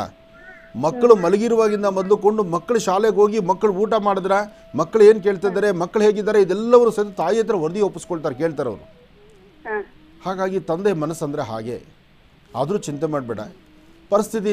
ಆದರೆ ಒಂದು ಇಲ್ಲಿ ನಾನು ಕೇಳೋದು, ನೀವು ಲವ್ ಮಾಡಿ ಮದುವೆ ಆದರೂ ನಿಮ್ಮ ದಾಂಪತ್ಯ ಚೆನ್ನಾಗಿದ್ದು ನಾವೆಲ್ಲರೂ ಚೆನ್ನಾಗಿದ್ದೀವಿ, ನನ್ನ ಗಂಡ ಚೆನ್ನಾಗಿ ನೋಡ್ಕೊಳ್ತಾರೆ, ಅತ್ತೆ ಮಾವ ಎಲ್ಲ ಚೆನ್ನಾಗಿದ್ದಾರೆ ಅಂತ ನೀನು ಅಂದ್ಕೊಂಡ್ರೆ ನಿನಗೆ ತಂದೆ ತಾಯಿ ಸಹಿತ ಇವತ್ತೆಲ್ಲ ನಿನ್ನ ಹಿಂದೆ ಬಂದೇ ಬರ್ತಾರೆ. ಅವ್ರು ಅಪೇಕ್ಷೆ ಪಡೋದು ಅಷ್ಟೇ ಅಲ್ವಮ್ಮ. ನಾವು ಮದುವೆ ಮಾಡಿಕೊಟ್ರು ಅಥವಾ ಅವಳು ಒಪ್ಕೊಂಡು ಮದುವೆ ಮಾಡ್ಕೊಂಡಿದ್ರು ಆ ಕುಟುಂಬದಲ್ಲಿ ಅವಳು ಚೆನ್ನಾಗಿರಬೇಕು ಅಂತಲೇ ತಂದೆ ತಾಯಿ ಹರಿಸ್ತಿರ್ತಾರೆ. ಆದರೆ ಏನು ಮಾಡೋದು, ಎಲ್ಲೋ ಒಂದು ಕಡೆ ಕೆಲವೊಬ್ಬರು ಮನಸ್ಸು ಆ ಥರ ಬಿಗಿ ಆಗಿಬಿಟ್ಟಿರುತ್ತೆ. ನಿಮ್ಮ ಮನೆಯವ್ರು ಏನು ಕೆಲಸ ಮಾಡ್ತಾರಮ್ಮ? ನಮ್ಮ ಮನೆಯವರು ವ್ಯವಸಾಯ ಗುರೂಜಿ. ವ್ಯವಸಾಯ ಮಾಡ್ತಾರೆ. ನೀನೇನು ಓದಿದ್ಯಾ? ನಾನು BCom. ತುಂಬ ಸಂತೋಷ. ಇಲ್ಲಿ ಒಂದು ಮೆಚ್ಚುವಂಥ ವಿದ್ಯೆ ಇದೆ. ನೀನು BCom ಓದಿದ್ರು ವ್ಯವಸಾಯ ಮಾಡ್ತಿರ್ತಕ್ಕಂಥ ವರನ್ನ ನೀನು ಮದುವೆ ಆಗಿದೆಯಾ, ಇದನ್ನೆಲ್ಲರೂ ಹೆಣ್ಮಕ್ಳು ಅರ್ಥ ಮಾಡ್ಕೋಬೇಕು. ನೀನು ಲವ್ ಮಾಡಿ ಮದುವೆ ಆಗಿದೆಯೋ ಅರೇಂಜ್ ಮ್ಯಾರೇಜೋ ಅದು ಆಮೇಲಿನ ಕತೆ. ಇವತ್ತಿನ ದಿವಸ ರೈತರು ಅಂದರೆ ಸಾಕು ಮೂಗು ಮುರಿತಕ್ಕಂಥ ಹೆಣ್ಮಕ್ಳು ತುಂಬ ಜನ ಇದ್ದಾರೆ. ಎಷ್ಟೋ ಜನ ರೈತ ಕುಟುಂಬದಲ್ಲಿ ಅವ್ರಿಗೆ ಏನೇ ಹೆಣ್ಮಕ್ಳೇ ಕೊಡ್ದಿರ ಅವ್ರ ಜೀವನ ಒಂಥರ ಅಧೋಗತಿಯಲ್ಲಿ ಮಾಡಿರ್ತಿದ್ದಾರೆ. ಇದೆಲ್ಲ ತಪ್ಪು. ನಮ್ಮ ಕೆಲಸ ಇದ್ದ ಜೀವನ ಅಲ್ಲ. ನಾವು ಏನೇ ಕೆಲಸ ಮಾಡಲಿ ಆ ಹೊತ್ತಿಗೆ ನಾನು ಸಾಕೋ ಶಕ್ತಿ ಇದೆ ಅಂದರೆ ಅವ್ರನ್ನ ಒಪ್ಪಬೇಕಾದ್ದು ಧರ್ಮ. ಇರಲಿ, ಒಳ್ಳೆಯದಾಗಲಿ. ನಿನ್ನ ಅಭಿಪ್ರಾಯ ಏನಂದರೆ ಅಪ್ಪ ಅಮ್ಮ ನಿನಗೆ ಅಪ್ಪ ಆದಷ್ಟು ಬೇಗ ನನ್ನಂತೆ ಬರಲಿ, ನಾವೆಲ್ಲರೂ ಒಟ್ಟು ಒಂದಾಗಿರಬೇಕು, ಚೆನ್ನಾಗಿರಬೇಕು ಅನ್ನೋ ಆಸೆ ಇಟ್ಕೊಂಡಿದ್ಯಾ. ನಿನ್ನ ಮನೋಕಾಮನೆ ಆದಷ್ಟು ಬೇಗ ಸಿದ್ಧಿ ಆಗಲಿ, ಒಳ್ಳೆಯದಾಗಲಿ. ನಿಮ್ಮ ತಂದೆ ತಾಯಿ ನಿನ್ನ ಪ್ರೀತಿಯಿಂದ ಹತ್ತಿರ ಅವ್ರ ಪ್ರೀತಿ ಇದ್ದೇ ಇರುತ್ತೆ, ಅವ್ರ ಹೃದಯದಲ್ಲಿ ಇಟ್ಕೊಂಡಿರ್ತಾರೆ. ಆದರೆ ಏನು ಮಾಡೋದು, ಕೆಲವೊಬ್ಬರಿಗೆ ಎದುರುಗಡೆ ತೋರಿಸ್ಕೊಳ್ಳಲ್ಲ, ಎಕ್ಸ್ಪೋಸ್ ಮಾಡೋಕ್ಕೆ ಬರಲ್ಲ ಕೆಲವರಿಗೆ. ಆದರೆ ನೀವೇನೋ ಸಣ್ಣದಾಗ ಒಂಚೂರು ನೋವಾಗ್ಬಿಟ್ರು ಸಹಿತ ನೀವು ಅಪ್ಪ ತಡೆಯಲ್ಲ. ನಿಮ್ಮಪ್ಪನ ಮನಸ್ಸು ಭಾಳ ಬೇಗ ನೋವುತ್ತೆ. ಅಮ್ಮ ಎದುರುಗಡೆ ಮಾತಾಡಿ ಏನಿದ್ರು ಸರಿಪಡಿಸ್ಕೊಂಡ್ಬಿಡ್ತಾಳೆ. ಆದರೆ ತಂದೆ ಹಾಗಲ್ಲ. ತಂದೆ ಮನಸ್ಸು ಒಂದು ಗಾಜಿನ ಬೊಂಬೆ ಥರನೇ, ಅದು ಕೈಜಾರು ಬೀಳಬಾರ್ದು, ಜೋಪಾನವಾಗಿ ಕಾಪಾಡ್ಕೋಬೇಕು. ಒಳ್ಳೆಯದಾಗಲಿ. ಆದಷ್ಟು ಬೇಗ ನಿನ್ನ ತಂದೆ ನಿನ್ನ ಮನೆಗೆ ಬರಲಿ. ಒಳ್ಳೆಯದಾಗಲಿ ತಾಯಿ. ಹಲೋ. ಒಳ್ಳೆಯದಾಗಲಿ ತಾಯಿ. ಮತ್ತೊಬ್ಬರು ಕರೆ ಮಾಡಿದ್ದಾರೆ, ಮತ್ತೊಬ್ಬರು ಕಾಲರ್ಸ್ ರೆಡಿ ಇದ್ದಾರೆ. ಬನ್ನಿ ಅವ್ರನ್ನೂ ಮಾತಾಡೋಣ. ಹಲೋ. ಹಲೋ ಅಪ್ಪಾಜಿ. ನಮಸ್ತೆ ತಾಯಿ. ಇವತ್ತು ನನಗೆ ಭಗವಂತ ಸಿಕ್ಕಂಗಾಗಿದೆ ಅಪ್ಪಾಜಿ. 3 ವರ್ಷದಿಂದ ಫೋನ್ ಮಾಡ್ತಾ ಇದ್ದೇನೆ ಅಪ್ಪಾಜಿ ನಾನು. ಆಗ್ಲಿಮ್ಮ, ಹೇಳು ತಾಯಿ. ಎಲ್ಲಿಂದ ಒಬ್ನೇ ಕರೆ ಮಗ ಮಾಡಿದಿರಿ? ಅಪ್ಪಾಜಿ ನನಗೆ. ಇಡೀ ಜಗತ್ತಿಗೆ ಹೆಣ್ಮಕ್ಳು ಅರ್ಥ ಮಾಡ್ಕೊಳಂತ ಪ್ರಶ್ನೆ ಇದು ಅಪ್ಪಾಜಿ. ಹೇಳಮ್ಮ. ನಾನು ಒಬ್ನೇ ಮಗ ಅಪ್ಪಾಜಿ. ಒಬ್ನೇ ಮಗ ಇರೋಕೆ SC ಹುಡುಗಿ ಮದುವೆ ಆಗ್ಬಿಟ್ಟ ಮಗ. ಇವತ್ತು ನನ್ನೆಲ್ಲರೂ ದೂರ ಆಗಿದಾರ ಅಪ್ಪಾಜಿ. ನನಗೆ ಯಾರು ಇಲ್ಲ. ಇವತ್ತು ನಾನು ಬದುಕಲಿ ಸಾಯಿಲ್ಲ ಅಪ್ಪಾಜಿ. ಎಲ್ಲಾ ಹೆಣ್ಮಕ್ಳಿಗೆ ಎಲ್ಲಾ ಮಕ್ಕಳಿಗೆ ತಿಳಿಸು ಅಪ್ಪಾಜಿ ನೀನು. ಏನು ಮಾಡೋದಮ್ಮ, ನಾವೆಲ್ಲ ಹೇಳ್ತಾನೆ ಇರ್ತೀವಿ. ಎಲ್ಲರ ಬದುಕು ಮನೇಲಿರ್ತಕ್ಕಂಥ ಪೋಷಕರನ್ನ ಮದುವೆ ಎಂಬತಕ್ಕಂಥದ್ದು ಮಾತ್ರ ಸಾಧ್ಯವಾದಷ್ಟು ತಂದೆ ತಾಯಿ ಒಪ್ಪಿಗೆಯಿಂದಲೇ ಮದುವೆ ಮಾಡ್ಕೊಳ್ಳಿ. ಯಾಕೆಂದರೆ ಒಂದು ದಿವಸದ ಬದುಕು 4 ದಿವಸದ ದೇಹ ಸುಖಕ್ಕಾಗಿ ನಾವು ಏನೋ ಮಾಡ್ಕೊಂಡ್ಬಿಡ್ತೀವಿ ಅಂದರೆ ಅದು ಸಾಧ್ಯವಿಲ್ಲ. ಯಾಕೆಂದರೆ ಹೆತ್ತು ಹೊತ್ತು ದೊಡ್ಡವರಾಗಿ ನೋಡಿ, ಇಷ್ಟಕ್ಕೆ ಮುಂಚೆ ಬಂದ ಕಾಲರು ತಂದೆ ಮಾತಾಡ್ತಿಲ್ಲ, ತಂದೆ ನನ್ನ ಜೊತೆಯಲ್ಲಿಲ್ಲ, ತಂದೆ ಅವ್ರು ಬಂದು ಸೇರಿಬಿಟ್ರೆ ನಾನು ಇಡೀ ನನ್ನ ಮನಸ್ಸು ಸಮಾಧಾನ ಆಗುತ್ತೆ. ಲವ್ ಮಾಡಿ ಮದುವೆ ಆದರೂ ಗಂಡ ಹೆಂಡತಿ ಚೆನ್ನಾಗಿದ್ದಾರೆ, ಅಮ್ಮ ಒಪ್ಪಿದ್ದಾರೆ, ಆದರೆ ಅಪ್ಪ ಒಪ್ತಾ ಇಲ್ಲ. ಅಲ್ಲಿನ ಪರಿಸ್ಥಿತಿ. ಆದರೆ ನಿನ್ನ ಪರಿಸ್ಥಿತಿ ನೋಡು. ಅಪ್ಪಾಜಿ ಅಪ್ಪ ಇಲ್ಲ ಅಪ್ಪಾಜಿ. ನಾನೊಬ್ಳೇ ಇರೋದು. ನನ್ ಗಂಡ ಸತ್ತೋಗಿದ್ದಾನೆ. ನನಗೆ ಯಾರು ಇಲ್ಲ. ಇದು ಒಬ್ನೇ ಮಗ ಇರೋದು. ಅಯ್ಯೋ, ಒಬ್ನೇ ಮಗ ಇರೋದು. ಇವತ್ತೆಲ್ಲರೂ ದೂರ ಆಗಿದ್ದಾರೆ ಅಪ್ಪಾಜಿ. ಆಮೇಲೆ ಆರೋಗ್ಯ ಬೇರೆ ಸರಿ ಇಲ್ಲ ನಂದು. ಆಕೆ ಕೈಯನ್ನ ಅಡಿಗೆ ಊಟ ಮಾಡಿದ್ರೆ ಸಾಕು ವಾಂತಿ ಬೇದಿ ಅಪ್ಪಾಜಿ. ನಂದು ನನ್ನ ಜೀವನ ಸಾಕು ಅನ್ಸೈತಿ ಅಪ್ಪಾಜಿ. ನನಗೆ ಬದುಕಕ್ಕೆ ಇಷ್ಟ ಇಲ್ಲ ನನಗೆ. ನಾನೊಂದು ಮಾತು ಹೇಳ್ತೇನೆ ಕೇಳು. ಎಲ್ಲರೂ ದೂರ ಆಗಿದ್ದಾರೆ, ಎಲ್ಲರೂ ನಮ್ಮನ್ನು ದೂಷಣೆ ಮಾಡ್ತಾರೆ, ಎಲ್ಲರೂ ನಿನ್ನ ಮಗ ಹೀಗೆ ಮಾಡಿಬಿಟ್ಟ ಅಂತ ಮನ್ಸಿಗೆ ನೋವು ಉಂಟು ಮಾಡ್ಕೊಳ್ತಾರೆ ಅಥವಾ ಮಾಡ್ತಿದ್ದಾರೆ ಅಂತ ನಾವು ಮನಸ್ಸಿನ ಬಿಟ್ಬಿಡು, ದೂರ ಮಾಡು. ನಾನು ಹೇಳೋದು ಒಂದಮ್ಮ, ಮನುಷ್ಯನ ಬದುಕು ಸ್ವಲ್ಪ ದಿವಸ ಮಾತ್ರ. ನೋಡು, 69 ವರ್ಷ ಅದು ಸಾವಿನ ದಿನಗಳಲ್ಲ. ಅಂತಹ ಆರೋಗ್ಯ, ಇನ್ನೊಬ್ಬರ ಆರೋಗ್ಯದ ಬಗ್ಗೆ ಇನ್ನೊಬ್ಬರ ಬಗ್ಗೆ ಚಿಂತನೆ ಮಾಡ್ತಿರ್ತಕ್ಕಂಥ ಡಾಕ್ಟರ್ ಭುಜಂಗ ಶೆಟ್ಟಿ ಅವರು 69 ವರ್ಷಕ್ಕೆ ಅವರು ಯಾತ್ರೆ ಹೊರಟುಬಿಟ್ರು. ಹಾಗೆ ಮನುಷ್ಯರಿಗೆ ಯಾವಾಗ ಭಗವಂತ ಕರಿತಾನೋ ಗೊತ್ತಿಲ್ಲ. ಅಂತಹ ಸನ್ನಿವೇಶ ನಾವೆಲ್ಲರೂ ಇವಾಗ ಹೆಂಗಿದೆ ಅಂದರೆ, ಹಿಂದಿನ ಜನ್ರೇಷನ್ನು 100 ವರ್ಷ ಶತಮಾನಂ ಭವತಿ ಶತಾಯ ಪುರುಷ ಅಂದರೆ 100 ವರ್ಷ ತುಂಬಿ ಬದುಕಬೇಕು ಎಂಬತಕ್ಕಂಥ ಆಶೀರ್ವಾದ ಅವಾಗಿತ್ತು. ಈಗ 60-70 ದಾಟದೆ ಬಹಳ ಕಷ್ಟ. ಅದರ ಮಧ್ಯೆ ಇಂತಹ ನರಕದ ಮಾತು, ನರಕದಲ್ಲಿರ್ತಕ್ಕಂಥ ಪರಿಸ್ಥಿತಿ. ನಾನೊಂದು ಮಾತು ಹೇಳ್ತೀನಿ ಕೇಳಿ. ಏನೋ ಮಗ ಮಾಡಿದ್ದಾನೆ, ಆಗಿದೆ. ಮಗನ್ನ ಸೊಸೆನ್ನ ಒಂದು ಪ್ರೀತಿ ವಿಶ್ವಾಸವಾಗಿ ಕಂಡು ನಿನ್ನ ಕುಟುಂಬ ನಿನ್ನ ಮನೆತನಮ್ಮ ಯಾರೋ ಏನೋ ಮಾತಾಡ್ತಾರೆ ಅಂತ ನಾವು ಇನ್ನೊಬ್ರಿಗಾಗಿ ಬದುಕೋದು ಬೇಡ. ನಾಳೆ ನಿನಗೇನಾರು ಹೆಚ್ಚು ಕಮ್ಮಿ ಆದರೆ, ನಿನಗೊಂದು ಅನಾರೋಗ್ಯ ಆದರೆ ಅಥವಾ ನಿನಗೇನೋ ಸುಸ್ತಾದರೆ ನಿನಗೊಂದು ಲೋಟ ನೀರು ಕೊಡೋದಕ್ಕೂ ಅಥವಾ ನಿನ್ನ ಹಾಸ್ಪಿಟ್ಲ್ ತೋರಿಸೋಕ್ಕೂ ಅಥವಾ ನಿನ್ನ ಮಗ ನಿನ್ನ ಸೊಸೆನೇ ಬರಬೇಕು ತಾಯಿ. ಇದೊಂದನ್ನು ಅರ್ಥ ಮಾಡ್ಕೊಂಡು ಮಗ ಅಪ್ಪಾಜಿ. ಇನ್ನೊಂದು ಮಗ ಸೊಸಿ ಚೆನ್ನಾಗಿ ನೋಡ್ಕೊಂತ ಇದಾರೆ. ಆದ್ರೆ ನನಗೆ ಯಾರು ಬರ್ತಾ ಇಲ್ವಲ್ಲ. ಬೇಡ ನೋಡು, ನಿನ್ನ ಮನೆ ರಾಗಿ ಕಲ್ಲು ಬೀಸಿದ್ರೆ 100 ಜನ ಎಂಟ್ರು ಬರ್ತಾರೆ. ನಿನ್ನ ಮನೆ ರಾಗಿ ಕಲ್ಲು ಬೀಸ್ತಿಲ್ಲ ಅನ್ಕೋ, ಯಾರೂ ಬರಲ್ಲ. ನಿನಗೆ ಬೇಕಾದ್ದು ನಿನ್ನ ಮುದ್ದಾಗಿ ಸಾಕಬೇಕಾದ್ದು ವಯಸ್ಸು. ನೋಡು, ಚಿಕ್ಕ ಹುಡುಗರಾಗಿದ್ದಾಗ ನೀನು ಎತ್ಕೊಂಡು ಓಡಿಸಿದ್ಯಾ. ಈಗ ನಿನ್ನ ವಯಸ್ಸಾದ ಕಾಲ ನಿನ್ನ ಮಕ್ಕಳನ್ನ ಆ ಥರ ನೋಡ್ಕೋಬೇಕು. ನಿನ್ನ ಮಗ ಸೊಸೆನೇ ನಿನಗೆ ಹೆಚ್ಚು. ಏನಂತಾರೆ ಅಪ್ಪಾಜಿ, ಮಕ್ಕಳಿಗೆ ಇದೇ ಸಂಪ್ರದಾಯ ಕಲಿಸಿರೋದು. ಅವಳು ಯಾರು ಕಲಿಸ್ಬೇಕಲ್ಲಮ್ಮ. ಇವತ್ತು ನಿನ್ನ ಮನೆಗಾಗಿದೆ, 4 ಜನ ಬೆರಳು ತೋರಿಸ್ತಿದ್ದಾರೆ. ನಾಳೆ ಅವ್ರ ಮನೆಗಾದ್ರೆ ಚಟಪುಕ್ರ ಚೆಡೇವು ಅಂತ ತೆಲುಗಲ್ಲಿ ಗಾದೆ ಇದೆ, ಅರ್ಥ ಮಾಡ್ಕೊ. ಯಾರ ಮಾತು ಕೇಳಕ್ ಹೋಗ್ಬಿಡಮ್ಮ. ನೀನು ನಿನ್ನ ಮಗ ಸೊಸೆ ನೀವು ಚೆನ್ನಾಗಿರಿ, ಒಳ್ಳೇದಾಗ್ಲಿ ತಾಯಿ. ಮೊಮ್ಮಗ ಹುಟ್ಟಿದಾನಪ್ಪಾಜಿ, ಮೊಮ್ಮಗನಿಂದ ಒಳ್ಳೇದಾಗುತ್ತಾ? ಖಂಡಿತ ಒಳ್ಳೇದಾಗತ್ತೆ, ಧೈರ್ಯವಾಗಿರು. ನಾನು ಹೇಳ್ತಿದ್ದೀರಲ್ಲ, ನಿನ್ನ ಕುಟುಂಬದಲ್ಲಿ ಬಿರುಕುಂಟಾಗಬಾರ್ದು. ನಿನ್ನ ಕುಟುಂಬದಲ್ಲಿ ಒಬ್ರಿಗೊಬ್ರಿಗೆ ಅಸಮಾಧಾನ ತಂದ್ಕೊಳ್ಬೇಡಿ. ನೀವು ಒಬ್ರಿಗೊಬ್ರು ಅನ್ಯೋನ್ಯತೆಯಿಂದ ಇರಿ, ನೀವು ಚೆನ್ನಾಗಿರಿ. ನೀವು ಚೆನ್ನಾಗಿರಲಿ ಅಂತ ನಾನು ದೇವ್ರನ್ನ ಪ್ರಾರ್ಥನೆ ಮಾಡ್ತೀನಿ ತಾಯಿ, ಒಳ್ಳೇದಾಗ್ಲಮ್ಮ. ಇನ್ನು ತುಲಾರಾಶಿ ಬಗ್ಗೆ ತಿಳ್ಕೊಳ್ಳೋಣ. ತುಲಾರಾಶಿ ತುಲಾಲಗ್ನ ರಾಶಿ ಬಗ್ಗೆ ತಿಳ್ಕೊಳ್ಳೋಕ್ಕೂ ಮುನ್ನ ಒಳಗಿರ್ತಕ್ಕಂಥವ್ರು ಅಲ್ಲಿರ್ತಕ್ಕಂಥವ್ರು ತುಲಾರಾಶಿ ಅಂದರೆ ತುಲಾರಾಶಿ ಆ ಮ್ಯೂಸಿಕ್ ಬರಬೇಕು. ಅದು ಬಂದಾಗಲೇ ನಿಮಗೆ ಗಮನಕ್ಕೆ ಬರೋವಂಥದ್ದು. ಬನ್ನಿ ಇನ್ನು ತುಲಾರಾಶಿ.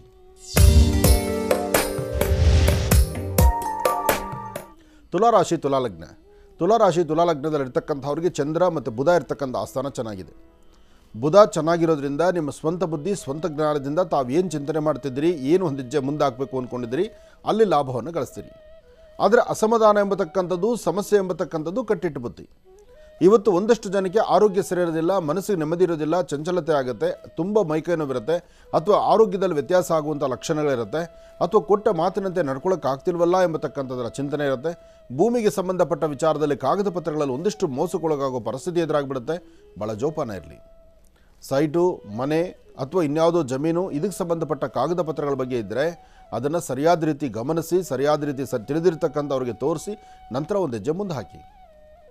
ಜೊತೆಗೆ ಜೊತೆಲಿರ್ತಕ್ಕಂಥವರ ನಿಂದನೆಯ ಮಾತು, ಜೊತೆಲಿರ್ತಕ್ಕಂಥವ್ರು ಆಡುವ ಮಾತು, ಎಲ್ಲೋ ಒಂದು ಕಡೆ ನಾನು ತಪ್ಪು ಮಾಡಿದ್ದೇನೋ ಅಂತಕ್ಕಂಥದ್ರ ಪರಿಸ್ಥಿತಿ ನಿಮಗೆ ಎದುರಾಗ್ಬೋದು. ಇವತ್ತು ಸಾಧ್ಯವಾದಷ್ಟು ತುಲಾರಾಶಿ ತುಲಾ ಲಗ್ನದಲ್ಲಿ ಜನಿಸಿರ್ತಕ್ಕಂಥವರು ಮಧ್ಯಾಹ್ನ 2 ಗಂಟೆಯಿಂದ 4:20 2ರಿಂದ 4:20 ಈ ಮಧ್ಯದಲ್ಲಿ ಸ್ವಲ್ಪ ಜಾಗರೂಕತರಾಗಿರಬೇಕು, ಎಚ್ಚರಿಕೆಯಲ್ಲಿರಬೇಕು. ಈ ಸಮಯದಲ್ಲಿ ನೀವು ತಿಳ್ಕೊಳ್ಳುವಂತಹ, ತಿಳಿಯುವಂಥ ಅಥವಾ ಯಾರಾದರೂ ಸರಿಯ ಒಂದು ಮಾರ್ಗದರ್ಶನ ಕೊಡುವಂಥ ಪರಿಸ್ಥಿತಿ ಇದ್ದಾಗ ನೀವು ತುಂಬ ಜಾಗರೂಕತರಾಗಿದ್ದು ಹೆಜ್ಜೆಯನ್ನು ಮುಂದಾಕಿದ್ರೆ ಹೆಚ್ಚಿನ ಫಲಾಫಲಗಳನ್ನು ಖಂಡಿತ ಸಿದ್ಧಪಡಿಸ್ಕೊಳ್ತೀರಿ. ಜೊತೆಗೆ ನೀವು ಮಾಡುವ ಕೆಲಸದಲ್ಲೇ ಒಂದಿಷ್ಟು ಫಲಗಳು ಸಿಗಬೇಕು, ಲಾಭ ಸಿಗಬೇಕು.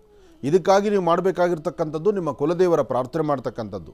ಅದರಲ್ಲೂ ಇವತ್ತು ಸುಬ್ರಹ್ಮಣ್ಯೇಶ್ವರನ ಆರಾಧನೆ ಮಾಡೋದ್ರಿಂದ ಚರ್ಮಕ್ಕೆ ಸಂಬಂಧಪಟ್ಟ ಸಮಸ್ಯೆಗಳೇನಾದರೂ ಇದ್ದರೂ ಅಲ್ಲಿಂದಲೇ ದೂರ ಮಾಡ್ಕೊಳ್ತೀರಿ. ಒಳ್ಳೆಯದಾಗಲಿ, ಶುಭವಾಗಲಿ. ಇನ್ನು ವೃಶ್ಚಿಕ ರಾಶಿ.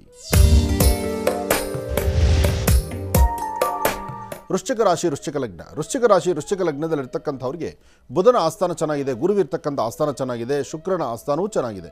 ವೃಶ್ಚಿಕ ರಾಶಿಯಲ್ಲಿರ್ತಕ್ಕಂಥವರು ಹಣಕಾಸಿನ ವಿಚಾರ, ವ್ಯಾಪಾರ ವ್ಯವಹಾರ ಮತ್ತು ವೃತ್ತಿಯಲ್ಲಿ ಅಭಿವೃದ್ಧಿ, ಮಾಡುವ ಯಾವುದೇ ಕೆಲಸ ಕಾರ್ಯಗಳಲ್ಲಾದರೂ ಸ್ವಲ್ಪ ಸಮಾಧಾನಕರವಾಗಿರ್ತಕ್ಕಂಥದ್ದು, ಮಾಡುವ ಮತ್ತೊಂದು ಕೆಲಸದ ಬಗ್ಗೆ ಅಂದರೆ ಏನು ಹೊಸದಾಗಿ ಮಾಡಬೇಕು ಅಂತಿದ್ರು ಅದ್ರ ಬಗ್ಗೆನೂ ಲಾಭವನ್ನೇ ಗಳಿಸ್ತೀರಿ. ಹಾಗೆ ನಿಂದನೆ ಮಾತು ಕೇಳುವಂತಹ ಪರಿಸ್ಥಿತಿ ಎದುರಾಗ್ಬೋದು. ಆರೋಗ್ಯದಲ್ಲಿ ಸಣ್ಣಪುಟ್ಟ ವ್ಯತ್ಯಾಸ ಆಗ್ಬೋದು, ಅದು ಮಧ್ಯಾಹ್ನದ ನಂತರ. ಅಂದರೆ ಅಪರಾಹ್ನ ಕಾಲ ಇವತ್ತಷ್ಟು ಸಮಂಜಸವಾಗಿರ್ತಕ್ಕಂಥದ್ದಲ್ಲ. ಅದಕ್ಕಾಗಿ ಇಲ್ಲಿ ನೀವು ಸ್ವಲ್ಪ ಎಚ್ಚರಿಕೆಯ ನಡೀತಕ್ಕಂಥದ್ದು ಬಹಳ ಉತ್ತಮ. ಇನ್ನೊಂದು ವಿಚಾರ ತಿಳ್ಕೊಳ್ಬೇಕಾಗಿರ್ತಕ್ಕಂಥದ್ದು, ಇವತ್ತಿನ ದಿವಸ ಒಂದಷ್ಟು ಜನ ವೃಶ್ಚಿಕ ರಾಶಿಯವರಿಗೆ ಒಂದು ಸ್ವಲ್ಪ ಬೆನ್ನೋವು ಕಾಣಿಸ್ಕೊಳ್ಳುವಂಥದ್ದಿರುತ್ತೆ, ಅಥವಾ ಹಣಕಾಸಿನ ವಿಚಾರದಲ್ಲಿ ಮನಸ್ಸಿಗೆ ಬಹಳ ನೋವು ಉಂಟು ಮಾಡ್ಕೊಳ್ಳುವಂಥದ್ದಿರುತ್ತೆ, ಅಥವಾ ಯಾರನ್ನ ನಂಬಿರ್ತಕ್ಕಂಥ ವ್ಯಕ್ತಿಗಳು ಸರಿಯಾದ ಮಾರ್ಗದರ್ಶನವನ್ನು ಕೊಡದಿರ ಒಂದಿಷ್ಟು ಅಸಮಾಧಾನ ಉಂಟು ಮಾಡುವಂಥ ಪರಿಸ್ಥಿತಿ ಎದುರಾಗ್ತಿರುತ್ತೆ. ಇಲ್ಲಿ ಬಹಳ ಎಚ್ಚರಿಕೆ ಬೇಕು, ಜೋಪಾನ ಇರಲಿ. ಒಳ್ಳೆಯದಾಗಲಿ. ಇನ್ನು ಧನುರಾಶಿ.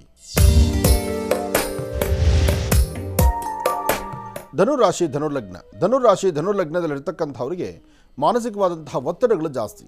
ಯಾಕೆಂದರೆ ಇವತ್ತು ತಾವು ಅಂದುಕೊಂಡಂಗೆ ಇಲ್ವಲ್ಲ, ನಾನು ನಡ್ಕೊಳ್ಬೇಕಾಗಿದ್ದ ರೀತಿಯಲ್ಲಿ ಇಲ್ವಲ್ಲ, ಅಥವಾ ನಾನು ಕೊಟ್ಟ ಮಾತಿನಂತೆ ನಡ್ಕೊಳ್ಳೋಕ್ಕಾಗ್ತಿಲ್ವಲ್ಲ, ಈ ತರಹ ಒಂದಲ್ಲ ಒಂಥರ ಅಸಮಾಧಾನ ಸನ್ನಿವೇಶಗಳು ಸರಿಸುಮಾರು 11 ಗಂಟೆ 20 ನಿಮಿಷದವರೆಗೂ ಇರುತ್ತೆ.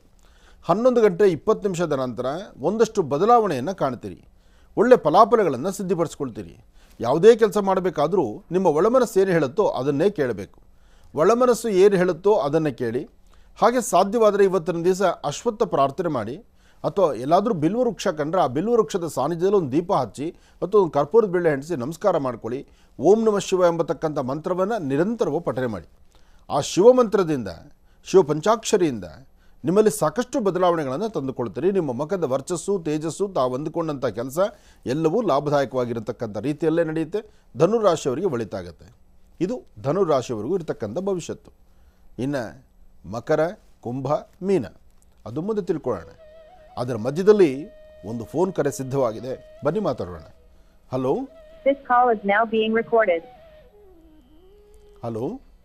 ಹಲೋ, ನಮಸ್ತೆ ತಾಯಿ, ಹೇಳಮ್ಮ. ಗುರುಜಿ, ನನ್ನ ಹೆಸರು ಮಹಾಲಕ್ಷ್ಮಿ ಅಂತ. ಹೇಳಮ್ಮ. ನನ್ನ ಮದುವೆ ಬಗ್ಗೆ ಕೇಳಬೇಕಾಗಿತ್ತು. ಹೇಳಮ್ಮ, ಏನು ಓದಿದ್ದೆ ತಾಯಿ?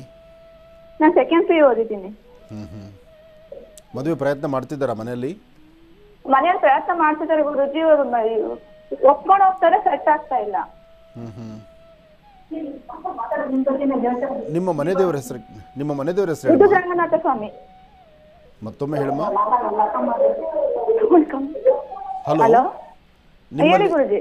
ನಿಮ್ಮಲ್ಲಿ ಮೊದಲು TV ವಾಲ್ಯೂಮ್ ಕಂಟ್ರೋಲ್ ಮಾಡಬೇಕು, ಅಥವಾ ನೀನೆಲ್ಲ ಸಿಗ್ನಲ್ ಸಿಗುವಂಥ ಸ್ಥಳದಲ್ಲಿ ನಿಂತು ಮಾತಾಡಬೇಕು. ನನ್ನ ಮಾತಾದ ನಂತರ ನಿನ್ನ ಮಾತನ್ನು ಕೇಳಿಸ್ಬೇಕು. ಯಾಕೆಂದರೆ ನಿನ್ನ ಸ್ವರತರಂಗ ಸ್ಪಷ್ಟವಾಗಿದ್ದರೆ ನಾನು ಆಡುವ ಮಾತಲ್ಲೂ ನಿಂಗೆ ತೂಕ ಸಿಗುತ್ತೆ.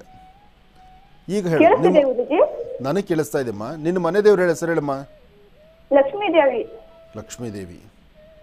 ಒಳ್ಳೆಯದಾಗಲಿ. ನಿನ್ನ ಸ್ವರತರಂಗ ಪ್ರಕಾರ ಬುಧ ಮತ್ತು ಚಂದ್ರ ಇರ್ತಕ್ಕಂಥ ಆಸ್ಥಾನ ಚೆನ್ನಾಗಿದೆ. ವಿವಾಹಕ್ಕೆ ಬಹಳ ಯೋಗ್ಯವಾದಂಥ ಕಾಲವೇ. ಆದರೂ ಲಗ್ನದಲ್ಲಿ ಒಂದಷ್ಟು ಸಮಸ್ಯೆಗಳಿದೆ ಅಂತಲೇ ಹೇಳ್ಬೋದು.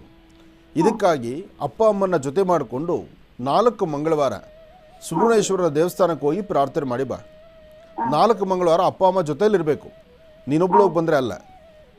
ಆಮೇಲೆ ಮಂಗಳವಾರ ರಾತ್ರಿ ಮಲಗೋದಕ್ಕಿಂತ ಮುಂಚಿತವಾಗಿ 1 ಲೋಟ ನೀರಲ್ಲಿ ಒಂಚೂರು ಕುಂಕುಮ ಹಾಕಿಬಿಟ್ಟು ಕೆಂಪು ನೀರು ಮಾಡಿಕೊಂಡು ದೃಷ್ಟಿ ತೆಗೆದುಕೊಂಡು ಅದನ್ನು ದಕ್ಷಿಣಕ್ಕೆ ಹಾಕು.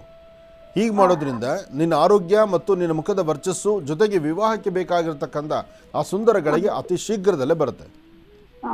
ಆದರೆ ನಿನ್ನ ಮನಸ್ಸು ಒಂದು ದೃಢ ಸಂಕಲ್ಪ ಇರಬೇಕು. ನೀನು ಸಹಿತ ಬರ್ತಕ್ಕಂಥ ಜಾತಕಗಳನ್ನು ಬೇಗ ಒಪ್ಪಲ್ಲ ತಾಯಿ. ಬಂದಿರೋದಕ್ಕೆಲ್ಲ ನೀನು ತುಂಬ ಹೆಸರಿಡ್ತಾ ಇದೆಯಾ.